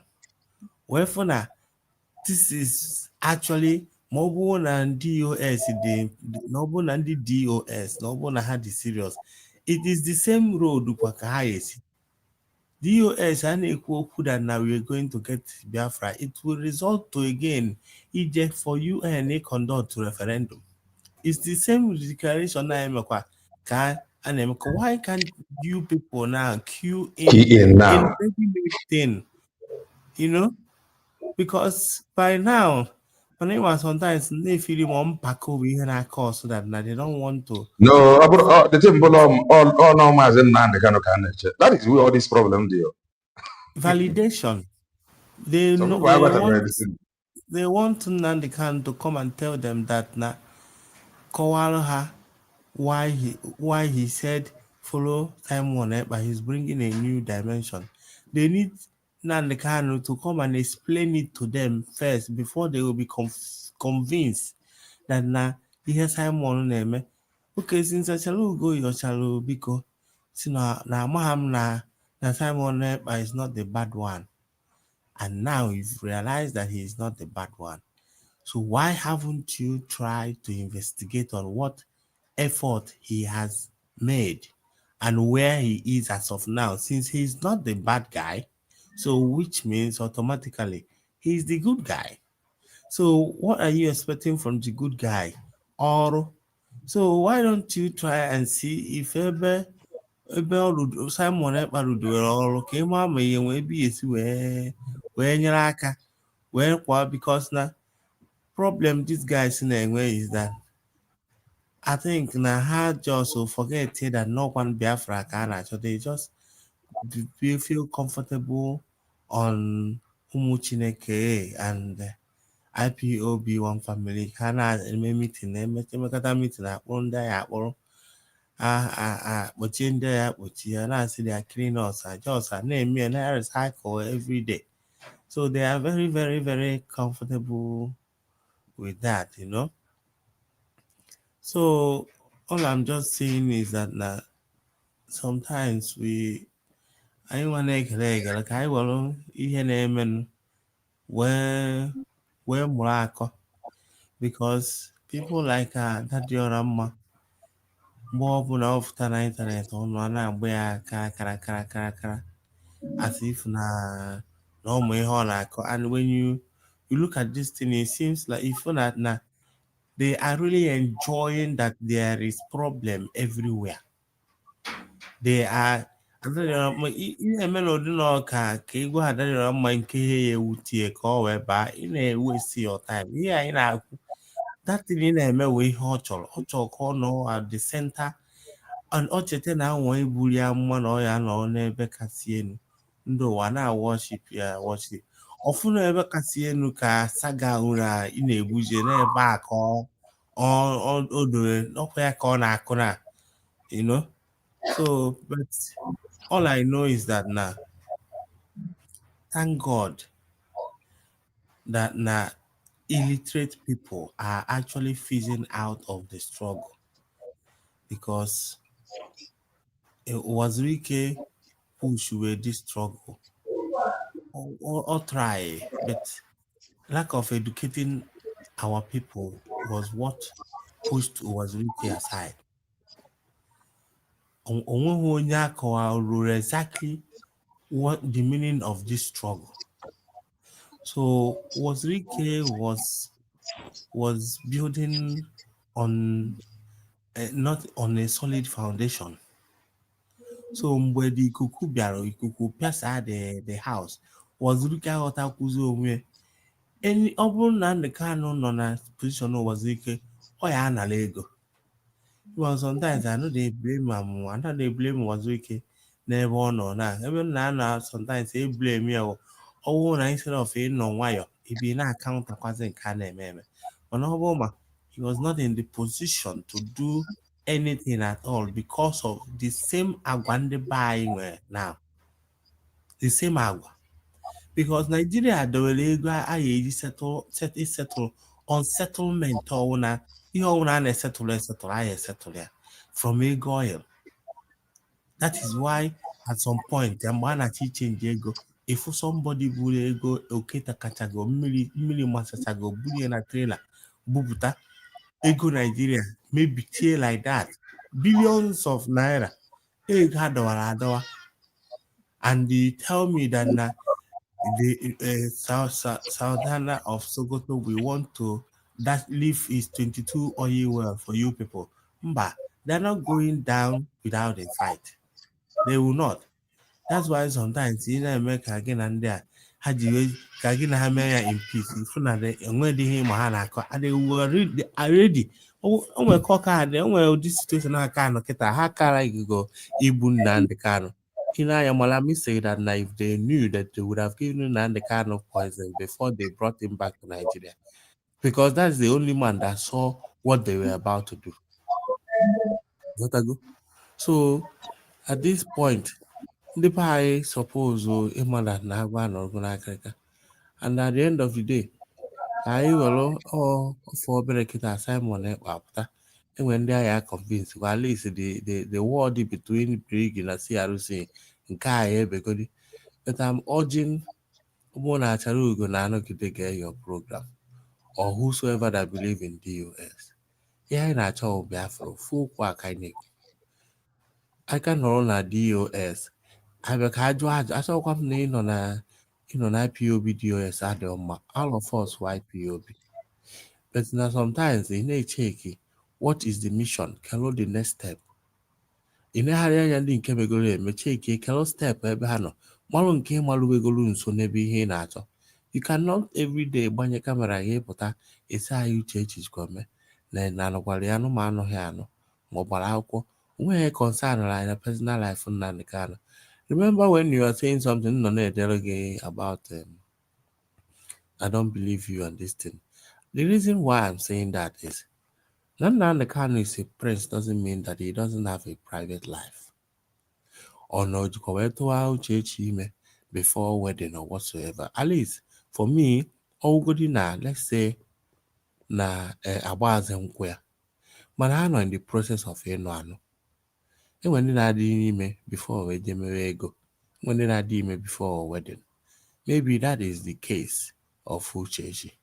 Emechazie at the end of the day, maybe ọ dabazi enwere ndị dịcha ime chọọ ịgba nkwụ ha, achọ ịgba nkwụ ha, anọgidezie the something na-adabazi agbasa mana onye adịghị ime already. So Nnamdi Kanu's own won't be different. Forget he's a human being like me and you. Hapụcha na nwa onye na-awụ achị ịmụ ya ọsị ma mụ ya chee ekene ka m pụta nyoo ka m jụọ ese biko kee family ebe a na-amụ ya m ọwụ na family ya adịghị ya mma ọ nachikwaba aka onwe na-eme ọ amụọ ga-amụgo gị na-ama na-eji ebe etinyere gị. So Nnamdi Kanu's life shouldn't be different from any other person. His private life is for him. Ịbịa kịta ndị DOS pụtasị evidence ha ji ebe Maazị Nnamdi Kanu wụ nọ ọ na-eje hotel life na ọ na-egbu nwaanyị. Ọ na-egbu nwaanyị onwe onye ada egbu nwaanyị.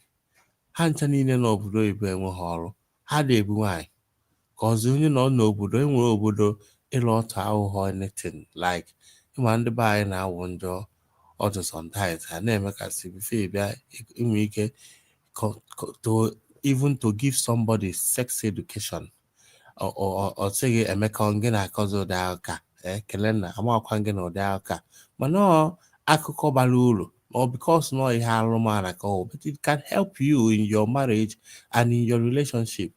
Mana due to anyị na-adị too much godly ikwuteghi okwu ka amụ na ọtọ dịzi aka onye nwere mebigo is about educating yourself. That's how I see it.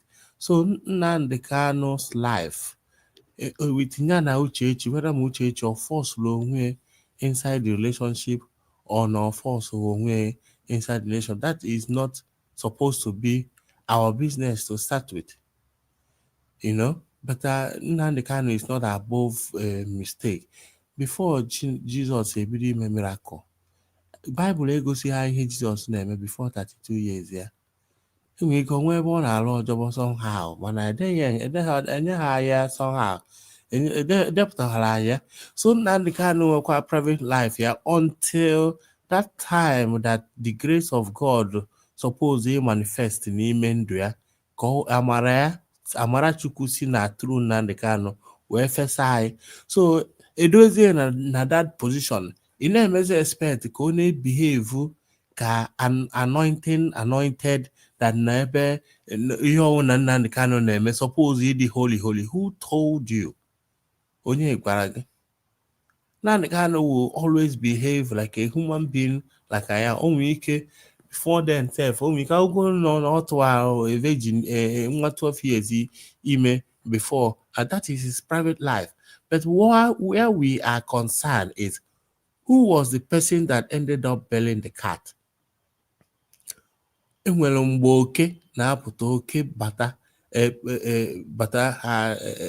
push bear the kingdom oke ọra agụrụ ha one nata anọgide ụmụ oke wee nọrọ ana sị ka ha mekene mitin no na pusu a na-ahụ mgbe ọnwụ na ọ bịaghị ori anyị kere ihe anyị eme onye ọnwụ na-atụfụtawa alụ tụgide alụ amegide ofu oke kunie si n'ihe mekwa anụ na ka anyị rụọ ọnụ mgbịrịmgba ọnwụ na pusu bịa ka anyị were mgbịrịmgba a enye n'onu ka ọ ya wụ pusu nọgori from far anyị afụ na anyị arọ bifo na-abịaru bel ahụ arịngawago ha ncha kwekọrịta ya ka ofu guni wee jụọ ha sị ya ngwara onye ya enyinye pusu ahụ mgbịrịmgba a who will bell the cat.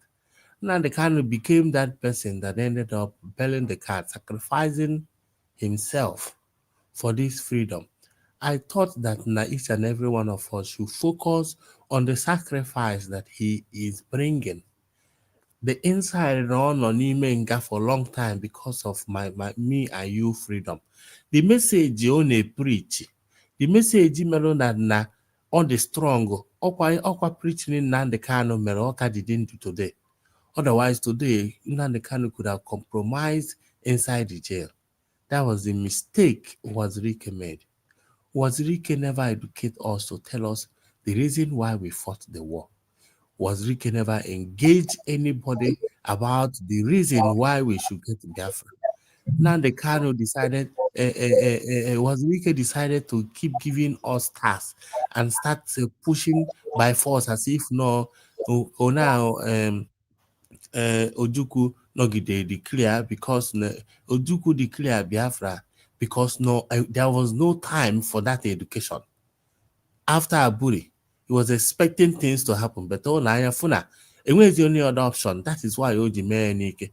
And Wazirike did not have that opportunity, number one, because there was no means to convey messages or to lecture on the by internet after then. Oyemoji failure. But internet, the tool came out during the Kanu period and all were owner. That is why so many people ended up following Simon Ekpa, seeing what Simon Ekpa was doing. Fair. And then they are involved in this struggle. They were involved. Doctors, lawyers, professors, everybody started being involved in this struggle. And honestly, for the class, or not class with non-entities, and not class with the agitators, and they are why we are in this struggle. Or like going with say defining the struggle for yourself.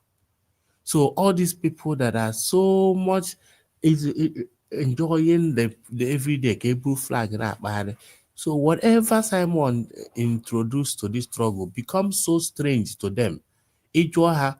Achalugo guy na educate what is next move or how Methuselah what is the next move or how they don't know. And when you bring something a new dimension, something that is not familiar with what they have been doing before, it becomes so strange to them. Or just few people when I'm writing for something recognize and cue in. So my advice to Achalugo, I keep saying it. Instead of able to corner every day, yeah, once in a while, yeah, website the secret. Let us know what is going on. But you cannot be saying this thing all the time without contributing on Ebano. Your statement and your stories will start becoming invalid as well. So that is all I have to say. May God bless the United States of Biafra. Thank you. Thank you, Obi-Wan. Onwere Sonny, amaram your location. Mana onwere even jogo I got. I am not against NY divorce. No. Because I am married. Maybe I now I seek for divorce. That is me. So I am not against divorce and will never be. But no, what if I got just like this your comment now? I'm on this one. In Europe, now matter how many people living with women in Europe and they are not married? And what if you got that? And what if when you meet in wine knows EJ? ị na-aghọta na gị na ya ebiri mmebe mụtaba nwa ị na-aghọta even na ọ nwere ndị na-eme itikwe n'ụzọ ije from ụzọ ije esi ozi n'ụlọ na-aga lụọ ị na-aghọta na then nwezi ife bụ na Maazị Nnamdi Kanu traveled home meet nwaanyị a n'ụlọ then ndị a na-ahụ na-asị no marriage happened. Mụnwa adịghị ekwu whether my marriage happened or a marriage happened. Mana, should I say that I fear for Achalugo? Do you know why? Amarụ m ebe o si enweta her information. Because information o ji awọkụ na information enyere ya enye. The same way eji wee nye information o ji wee fight Maazị Banjoko. What if na this thing ole ekwu banyere Maazị Nnamdi Kanu's wife no mechara bụrụ asị that na ndị nyere information nyere wrong information? What will you now do then? The reason why anyị ji ekwu ya bụla the family aka kwuru okwu mana anyị nọ na social media na speak for the family as if na Maazị Nnamdi Kanu na o nwere nwoke na o nwere nwaanyị. That is just the area Naga. You cannot tell me in a traditional marriage agaro mana from ebe iyi as white wedding. And you cannot tell me in a such thing na Maazị Nnamdi Kanu nne ya as Eze allowed such thing to happen.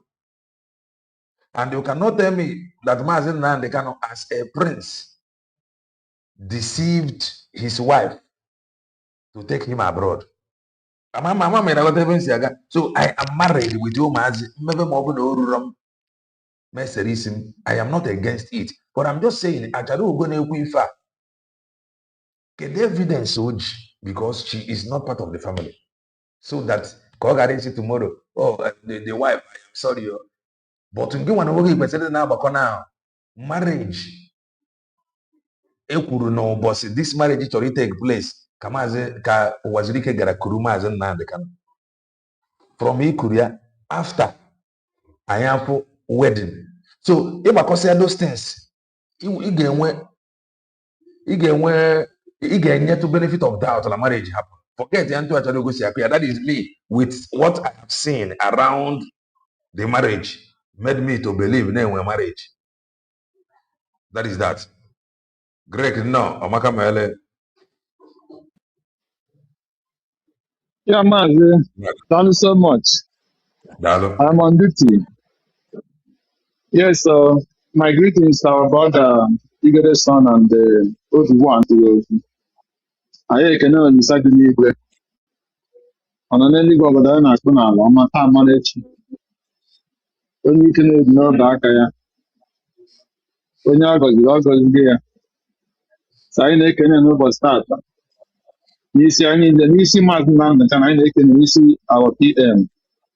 Now, she can book only for ya bụ ya ga ekpere ife ọbụla ekpere n'isi ya mana mmụọ ma niile nke ekpere na Abuja nke ekpere na Light nke ekpere na Helsinki ndị niile ga-ewere aka ha kpere ya n'ike anyị na-ewe oge dọta ngozi na-egozi na-etinye ya n'aka onye nke nọ na campaign of fighting for the Biafra ka ndị niile ga mee gbaghosigharị na-abịa gosi ihe ha ji wee bụrụ tupu na-etinyekwa all the Biafra army and the cabinet and all the media n'aka ya bụkwa ya bara anyị ike mana ọkụ mana nnata ya leruo anya n'ebe ụmụ Igbo nọ tupu bụkọ anyị na-edezi akwa leruo anya n'isi ụmụ Igbo na-ata akwụkwọ all over the world.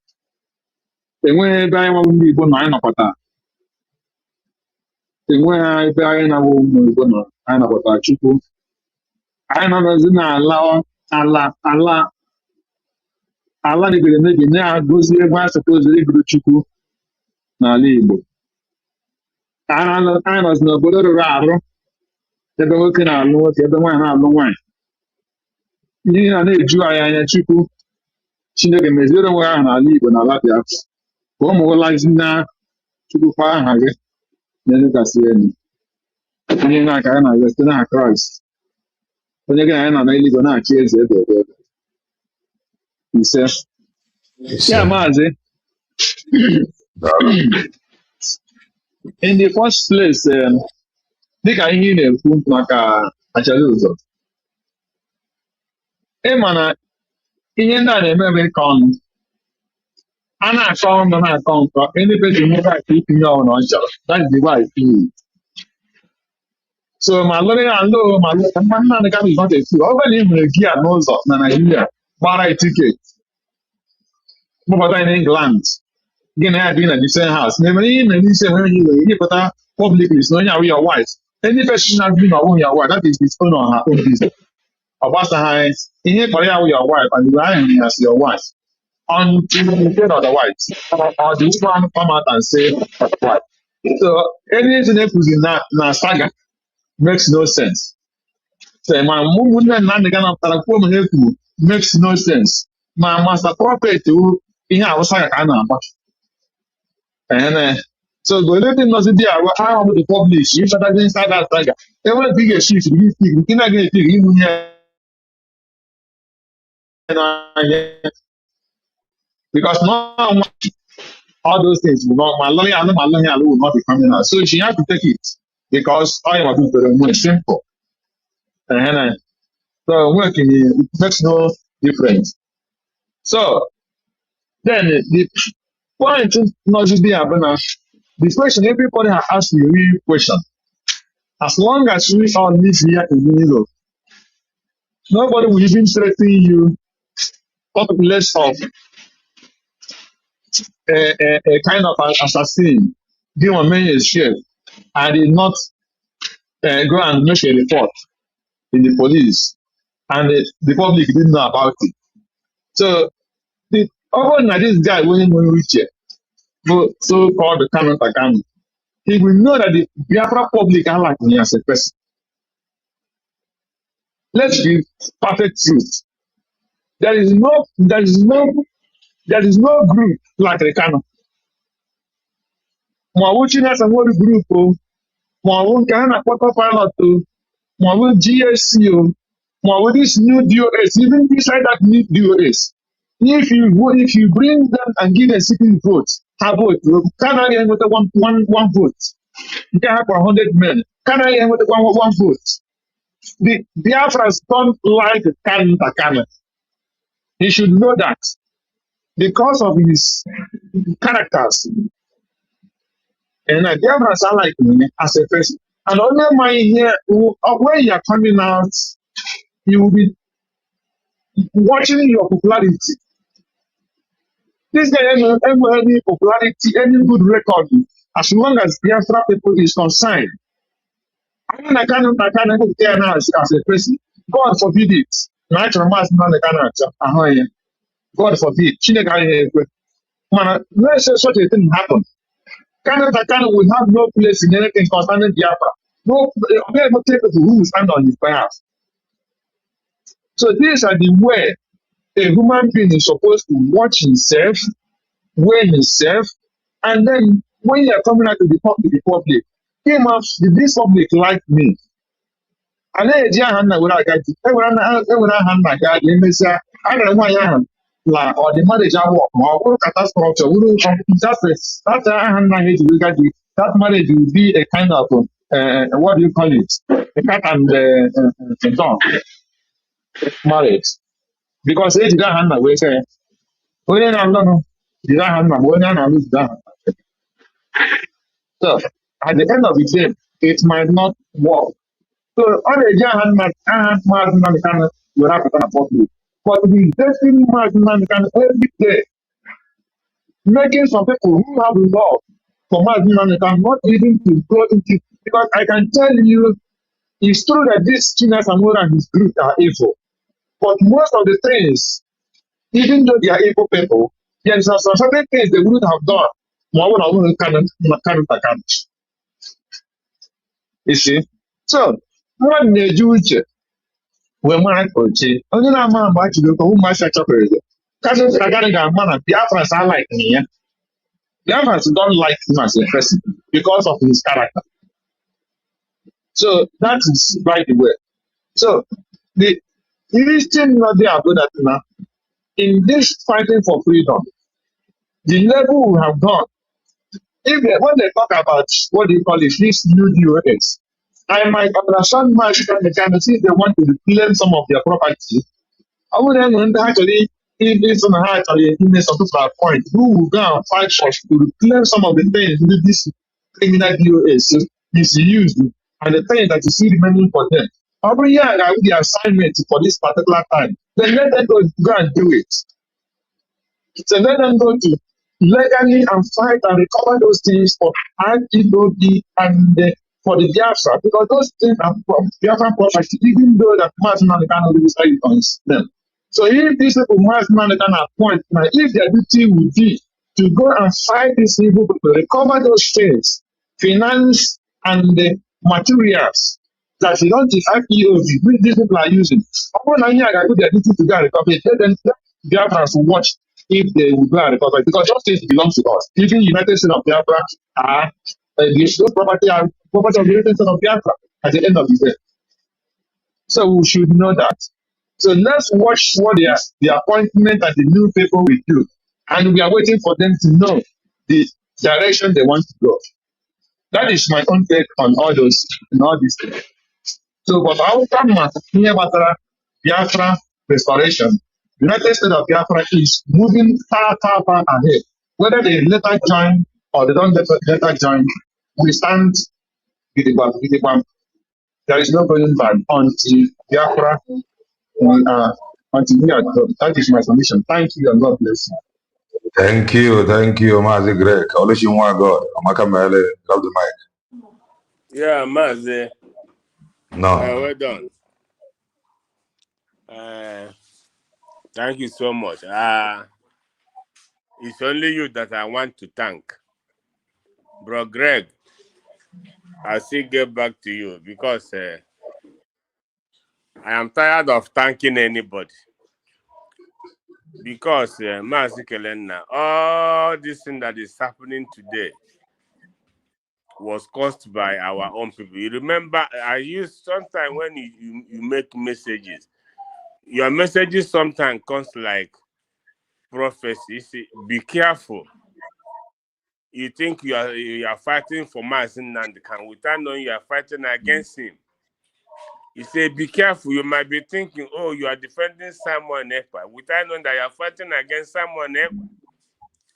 And you recall when I went to Finland, I continue to say it. My going to Finland was a good intention. I didn't go there to, bewitch anybody or, at my age, I am beyond that. I just went there because when you have a personal relationship with somebody, and when all those the declaration was happening, even before that was when I lost my wife. So here in Europe, and I have kids, so I couldn't leave them according to the law of the country. You don't leave the kids to go anywhere. So, but because we were having a lot of things in common that we are doing, and all these messages is coming, you can't do this, you must do this. And I said, no, I need to go there by myself. Let me see Obatobe and also say one or two things. And I did. And you see, from that thing that I went to, it's causing a lot of trouble. It was because of that journey, because I saw where Van was screaming that they shouldn't have allowed me. They break protocol. If they have not allowed me, all these things will not be coming out. But the thing is, this thing now is obvious to everybody.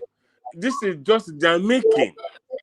The frame up of this thing, he said he was going to break egg on Brass Nokoma and break egg on their head. They are sabotaged. This is the same people are in Finland are working with. And I was telling them that, look, my brothers and sisters, all of you were there when Biafra was declared. I didn't go there, but they all went there. So what was declared? Was it not United States of Biafra? What else? So how did the trouble come into after the declaration? How did the trouble come? Those guys, are they not aware of how the trouble started? They were all aware. They were all here. When everything, the work he went, put it the other way, we saw him now being sworn in as a APM. Mazi Kelena, go back to the declaration. when Dr. Dorothy was explaining the offices, go and check from beginning. You will see office of DPM. We don't know who would have been that DPM, but because we know if Obatobe was to be here around then, he has made this office available already. So, but you see, in the wisdom of, DPM, our doctor, she never went for this title at all. She was still acting. But when these people are escalating things, Imam Mother trying to say, oh, men on the ground don't work with Ngozi, don't do this, she doesn't know you, they don't know her, they can't talk to her. She just backed out for them. They were just ranting at a time. She decided to exercise that office of DPM, which was created by Obatobe, not even anybody. So, but you see, when they are doing all this thing today, I was listening to you since the points you are bringing here. Look at Kanunta. Obatobe told them from day one that he has come to help Mazen Nnamdi Kanu. They changed it. He has come to take over. He take over. He don't obey. And Obatobe knew all this thing they were doing, they were all like the same thing they're doing today. Imam Madhab have not even been to Finland to visit all of Obatobe in prison. You are in Switzerland, and you are asking people to take order for you from Switzerland. This is so bad. This man has cost us he has cost us trouble. We would have gone far beyond this. So, but I don't like to go too much. I want to use this medium to pass message to Kanunta or whatever they are doing. Look, Mazi, I am going to Sokoto to see Obatobe. Mark today's date as I'm talking to you now. Sokoto I still talk Obatobe. I will do it because let me tell you. That is sorry. Sokoto to see Mazen Nnamdi Kanu. Yeah, m na-agwa gị na mụ nwa na-agwa gị okwu ga-aga Sokoto.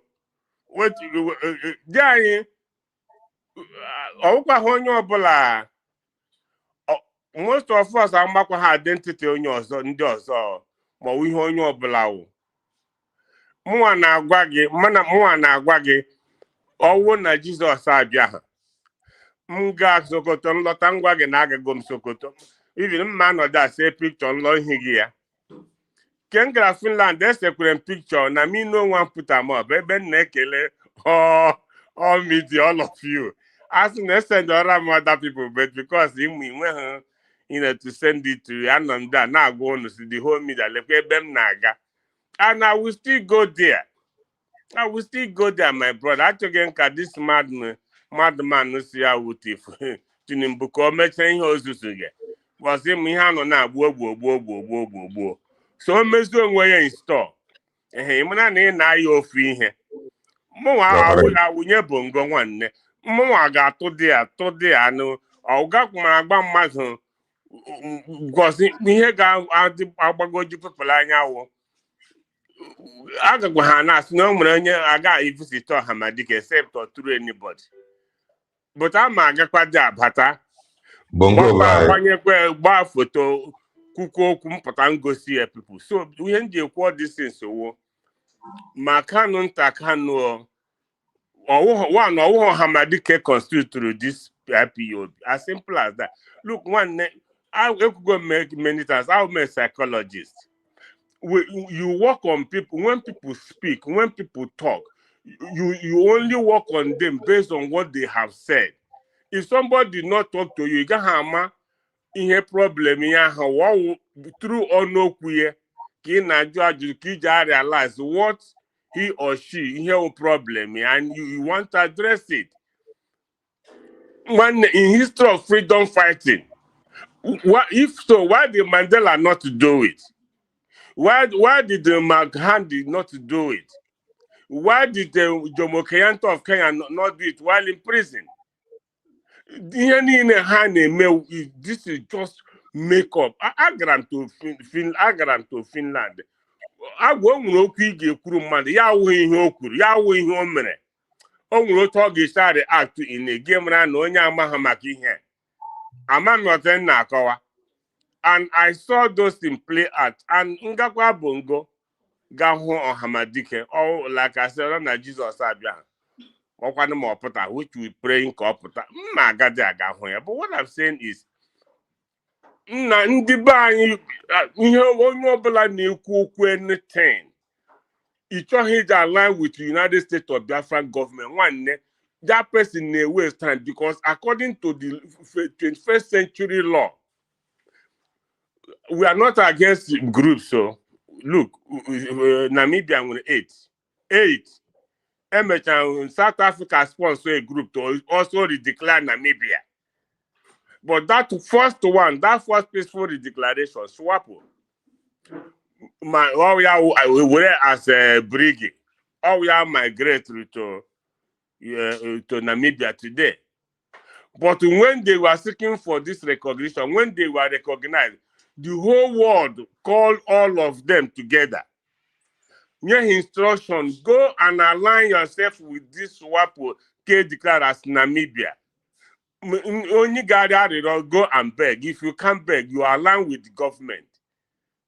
So, and all this thing that is happening today, all these groups, one know a new thing. But in hand, a particular people have did a peaceful declaration, which is what the world is looking for. And after doing it, they are now watching you. They are looking at you. I talk about actually, man, that I have here.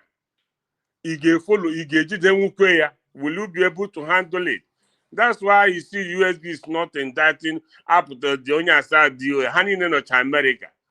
If America did not to buy almost 800 or 500,000 in the children America had one the other group and when he hammered, but they didn't do nothing. But yeah, check you to hang with the recognition as soon as they get it. Maybe those that no go happen. How Jack have also or matter got to have because you have fought for this freedom for this government for years. Then you recognize here, you might be looking for where to go. So our option of the government to say, okay, you want to join, or if you don't want to join United States, it's not a force. People can continue to do all these shenanigans that are doing in social media, BB, all of them. All these things are irrelevant. When we have come to the knowledge of this declaration, before what Bryce Nokoma did, tinye mana Chrome, tinye na Google and Chrome that he declared Biafra. This is somebody who only read our grievances. This is how mad these people can be. Oh, Chino chọpụtara ya. Chino find it while he's doing his research. Can they come and debunk it? They can't come and debunk it. He found it and he changed it. This is what the way they roll. But they were still talking about Obatobi. So all Obatobi put today. This year, Ogenkere have changed document Maryland. I got me Obatobi. Now Maryland, your name is no Ogenkere have taken. He just smiled. He just smiled. So he put us there. In Agwaze na Bryce Nokoma will change the declaration here to Norway. This is madness, mass. This is mass in our penny one Igbo. Igbo the what to denounce. Akwe Hundibo. Our water he denounced. This race can conclude though. Mbasrum Israel half Egypt. And resistance. And when this way Behanaga. Why? Because oriri na nkwari kanko. But agwere enwere nkwa Chukwu kwere ha ebe ha na-aga. Ebe ha na-aga dị better than ebe ha nọ. But because they didn't enye picture hụ ebe Chukwu enweghị believe even in God na-achị kpọpụ ha in bondage. Ha sị ha anaghị agọ ndị ha emuvuzie. Eruzie na at the bed of the river. Ka akụzie rod akụbekwe rod Moses n'onwe became confused. Ojumazikpe Chukwu ese Chukwu juma kedu ihe iji n'aka da what are you holding? Yes, your staff or see okay staff gị ji mgbakọ onye ya n'elu mmiri ọkọ ya mmiri eke abụọ ma ọ wụ eziokwu ma ọ wụghị eziokwu ịnọghị da anọghị m dọwụ ihe a gwara anyị ọhịa Baịbụl gwara anyị but the thing wụ people refuse to leave Egypt maka ihe ha ri ihe onwe ma ndị nwere ships ma ndị onwecha ndị nwere ego dị azị. So my brother, in conclusion, I have learned not to if I come and listen to Kelenna, what you show, I listen to Ka and what he shows, I listen to everybody. But sometimes I may line the whole day just like share. I'm choose to do contribution because if ndị na-enye Biafra, ndị ga-recognize Biafra, I am taking care. I'm na-ekwu ka personally. Ọnụ m n'aka to recognize Biafra ka ha laa. With ihe a na-eme, with this thing that are happening, the only thing that will make me do it, one, I will look at antecedents of other people. So, okay, can we recognize the USB, for example? But without that, ọ ga-ara m ahụ to recognize Biafra. Because of people who did this before us, their own, this level, some years, what they didn't get right, like is saying, the same thing, match. I am Nnamdi Kanu, people did not realize government in exile. Simon would say a researcher. That is the difference. Nnamdi Kanu is a researcher. Simon is a researcher. So Dr. Rebels finishes in her research. So my brother, if we not opportunity too much, or the too much, they are fighting against Obatobe without knowing it. HM had defend the guy, and I'm sure they even know. I will money and they shout. Amami lego that one ha na-achị ọbata obienga a na-atụkwa ga-atụkwa ihe awụ ndị gra Finland declare Biafra nwanne. Most of them ID card go na mụnwa na-eji bụ United States of Biafra. So what is their problem? Can they just not leave Dr. Rabes? And this lady just no.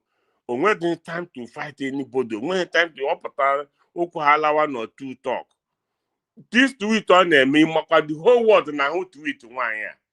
Other people get their Twitter space. Where are their space? What are they telling the world about what is happening in Bongo? The whole killing, he put off phone today in our whole land. The next minute, Dr. Arabes they tweet, tag all the whole world. He put off phone in a buying now. The next minute, all tweet together, tag all the whole world. These people now stand and fight for Biafra, Biagroleni.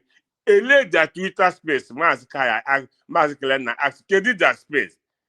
Ele tweet, how they go over here and buy. Where are their tweets? Ele, none. None of them have Twitter. And I hope maybe their headline Twitter. Where are they? Because all the one got the word, what is happening in your homeland for them to see. And when you tag, it goes to every office. Can you tweet these people name here? Where are their Twitter? Maazị ekwere gị otu nchikwe gị nkwa gị nwa the first person kwuru na ke na mma aga ahụ ha ọbata obe. That was oge m gara ya mba lọtikwe back to na agago m ije ahụ Jizọs abịa ha mma agakwa Bongo hụ Nnamdi Kanu hụkwa ya na Sokoto batakwa udo. Thank you. Nwa God. Amaka Male, they come for before.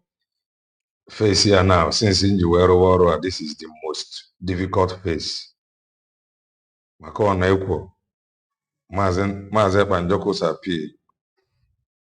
And then I fight the appeal. Knowing or unknowingly. Mazen Nnamdi Kanu sacking the DOS. The DOS sacking him back. Mazen Nnamdi Kanu's appeal. Mazen Nnamdi Kanu and the federal government want to activate their death sentence waiting. So a whole lot is happening. A whole lot is happening now. So this is the most difficult time since in Juwero Mana Deka Ikuru in the morning. ife wetara ife niile na-eme na ji eme bụ na anyị ga-abata another phase. Ife o ji ekwesịrị maazị Banjoko bụ na enwere another phase anyị ga-abata, and that phase bụ Chukwu nna m amara is appeal gazie ọpụta. We are entering another phase. So the battle you see now is the battle over the next phase. That is the battle we are facing now. Saide Maazị Banjoko. Battle for next phase, for another chapter, for another level. That is why you see all these things happening. Saide Maazị Nnamdi Kanu, the same thing. Osaka ya na ndị nke a. Anyị na-ene anya ụmụnne ya ga-ekwu ri US declare. Nwanne ya nwoke apụta na-ekwu na ya na Geneva na ya mere escape ugboro ịtọ, ọgba nkịtị, o mesie escape ugboro ịtọ, a chọrọ iwu ya ugboro ịnọ, o mesie escape ọgba nkịtị. So the DOS sacking him sacking DOS, and all these things that he have written to 70 something countries, he have written to UN, change of leadership. So a whole lot is happening at the same time. They have another chapter before and it is normal for these things to happen, for us to come to another chapter. That is the truth.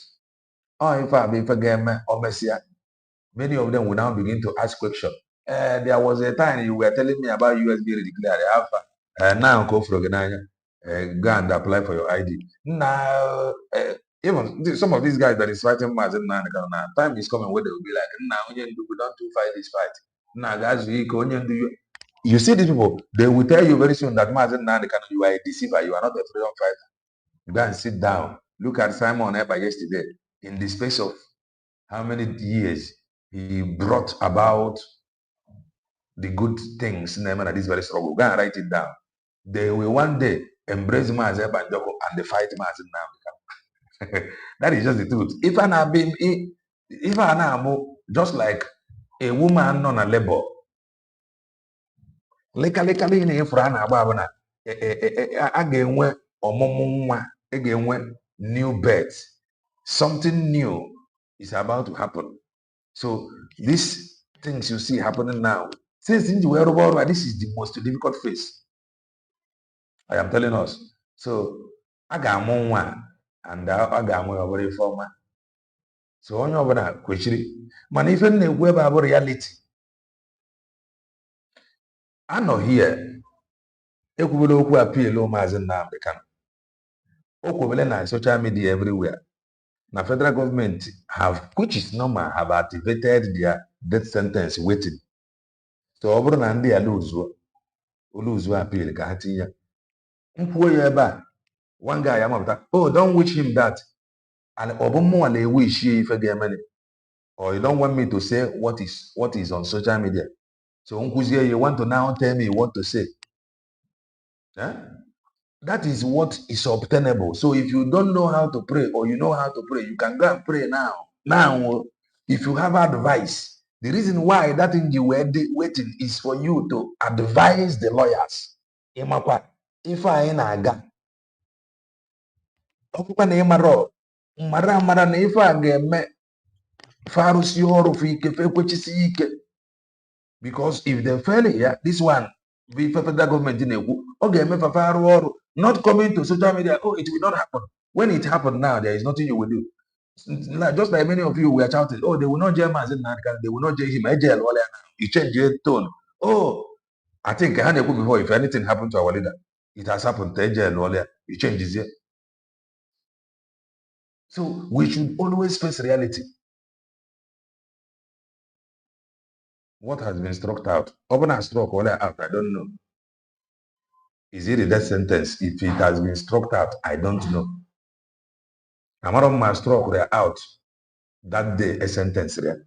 Ka struck out nke ebidoro appeal. Ka ọ bụ amara mana ihe anyị na-ekwu bụ anyị na-ekwu na ọ ga-eme eme, mana ihe anyị na-ekwu bụ na ihe abụ rumor dị na social media.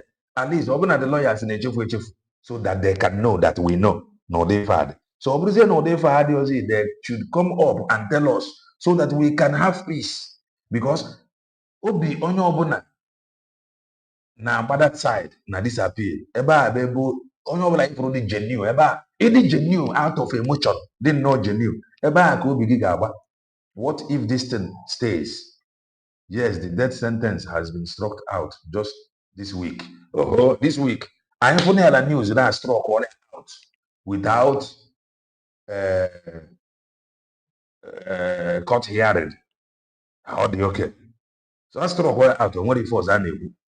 So it is now time. Only for the lawyers, let the person call the lawyers. I struck all out so that our fear. His faith in the appeal fair. Because immediately they go appeal if a room which is normal. Okay, I didn't stroke all out now. I don't know. Yeah, my first time of hearing it. So be glad to hear from the lawyers. So very behind me and the reality. I don't think now some of us here, I don't think no Kangari kumane when faith. Kangari is that my faith is higher than some people's faith. But I have faith. You got to go. So mana I believe in reality. Men can get mara ponke chuku chukwu emochia. So Omaka Mary Bobby Bomere, all of us of truth. If today is your first time coming across our channel, you are welcome. This is Kelena TV. I am a content creator, political analyst. Man, I am a preacher of the gospel of redemption. Preaching with anointing and power. Yes, preaching with anointing and power. I did a death sentence.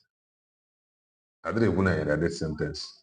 No statement of what prosecutor can happen. Na ife akara bụ death sentence mana the world frown at it and the lion nwere onwe ya bụ a Christian. For that reason na ya ji his faith as a Christian na-asị na ọ bụ life which na oge a na-agazi appeal a na-erumo na federal government na-eje ka ha ga kpochiga ya azụ that the man cannot bring his faith n'ikpe ntụgharị anụ. So that is that. Ọmaka mere all lovers of truth. Ọmaka mere all supporters of truth.